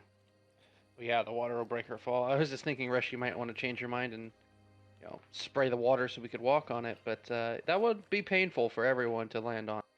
Yeah. Yes, it would. Not me. I'll go spider. You're not a spider anymore, and you used all of your wild shapes. Yep, you're just a dwarf right now. Yup. Crack that ice. All right, well, All right. then let's book it. Let's book it. Alrighty, then. I just want to say that I'm grabbing the cutest person that we. The cutest person. Don't grab me. Damu looks at you a little bit funny. Like, what the fuck's wrong with you? What? Alright. You guys plunge one after another out of the ship and into the water. Rashi is the last to go, and for this particular moment, I'm not setting a precedent here. For this particular cinematic moment, she breathes her ice and seals up the hole that you guys jumped through. She falls into the water below. As you guys fall into the water, I'll roll for Layla and Reshi here, but I want everybody to make a perception check for me. Yeah. Good old 5. Well then. Wow, I am not rolling well What? for your friends. You rolled a 15. Oh, I did roll a 15, didn't I? Well then, hey, look at that. It seems as though you guys submerged in the water. You're all in various states of being turned around, Some of you are facing up towards the surface, some are kind of upside down. But currently you're all under the water. And you see Reshi waving wildly at you guys to grab your attention. And you see that she's pointing at an underwater cave. As you guys start to make your decision whether or not to go into the cave, you see some arrows pierce the water about 5 or 10 feet below the surface before losing a significant amount of velocity and sort of just start floating to the bottom, sinking to the bottom of the sea. So there are goblins now shooting arrows and stuff down into the water. Do you guys want to go up, or do you want to go into an underwater cave that you don't have a guarantee that there's air in? I'll go into the cave. I can hold my breath. I don't need air, so I'm cool with the cave. The robot man doesn't care. Alrighty. What about you, Brock? I'm just gonna become a stoner. Just gonna become a stone? He thinks. I don't think you have stone shape or anything. I'm pretty sure that's like a 2nd or 3rd level spell. At any rate, Damu and David, you can go ahead and give me some athletics checks to sort of swim ahead and check the safety of said cave. A 9. Right. A 9 as well for me. Let me. 2 Let 9. me. I'll just do it too. I got a 9 and an 11. You're going with So. them. You can roll athletics there, bud. 17. Brock, you speed ahead. How does this dude have a -1 to athletics? Always rolls better than me. And I got a +1 to this shit. I mean, hey, sometimes the dice give it, sometimes the dice take it away. This is punishment for popping goblins. This is punishment. I know it is. Yes, it is. You got, Brock, you swim in, with your dark vision, you can actually, you see some light kind of glinting in the cave, up definitely above the surface of some type of water. So you think that there is at least some air trapped in this cave, and there's a slight glow. You think of like maybe some bioluminescent, maybe a glowing crystal formation or some moss or something like that. And you're able to safely tell the group that there is air down there. Whether or not it is an escape route, we'll have to wait until next week to find out. As we'll say, through critical hits and critical fails, these are the Osrynn Tales. Thanks for playing, everybody. Thanks to the audience for hanging out and watching. OG, thanks for the resub this week. Yeah, next week, you'll be in a cave, hanging out in a cave. And thank you to our guest player for joining us today. Cian as well. Yep. Thank you. Thanks for having special guest Viper, brother-in-law of Mr. Abstracto, for hanging out with us. Did he warn you? Did he warn you against me? He tell you I was going to try and ooh you if you were here? I don't. What's that? I don't think I did, and you failed anyway. But yeah. Thanks for hanging out, everybody. We are maybe. Let me check Twitch here. I don't know if this thing has started up yet. Who are we raising? There is so some good friends of mine are starting a podcast about art and things, I think. So I'm gonna raid into their channel. The founders of a group called the Illustrati are starting Illcast. And yeah, I'm gonna raid into Walter Osley's stream here. I gotta roll the credits and stuff for the game, so you know I don't get sued for using like music and stuff. But stick around. After the credits, we're gonna raid into Walter Osley's channel, and then next week we'll be back again Tuesdays at 9 a.m. Pacific, 12 noon Eastern, and 5 o'clock in the UK.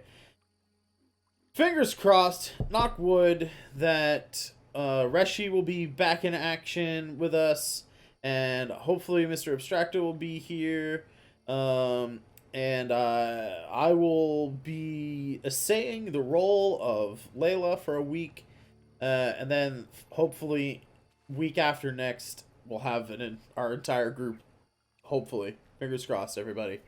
Fingers crossed. Anyway, thanks guys. Stick around after the credits to hang out with us, or at least hang out with me in the chat of Walter Osley's stream.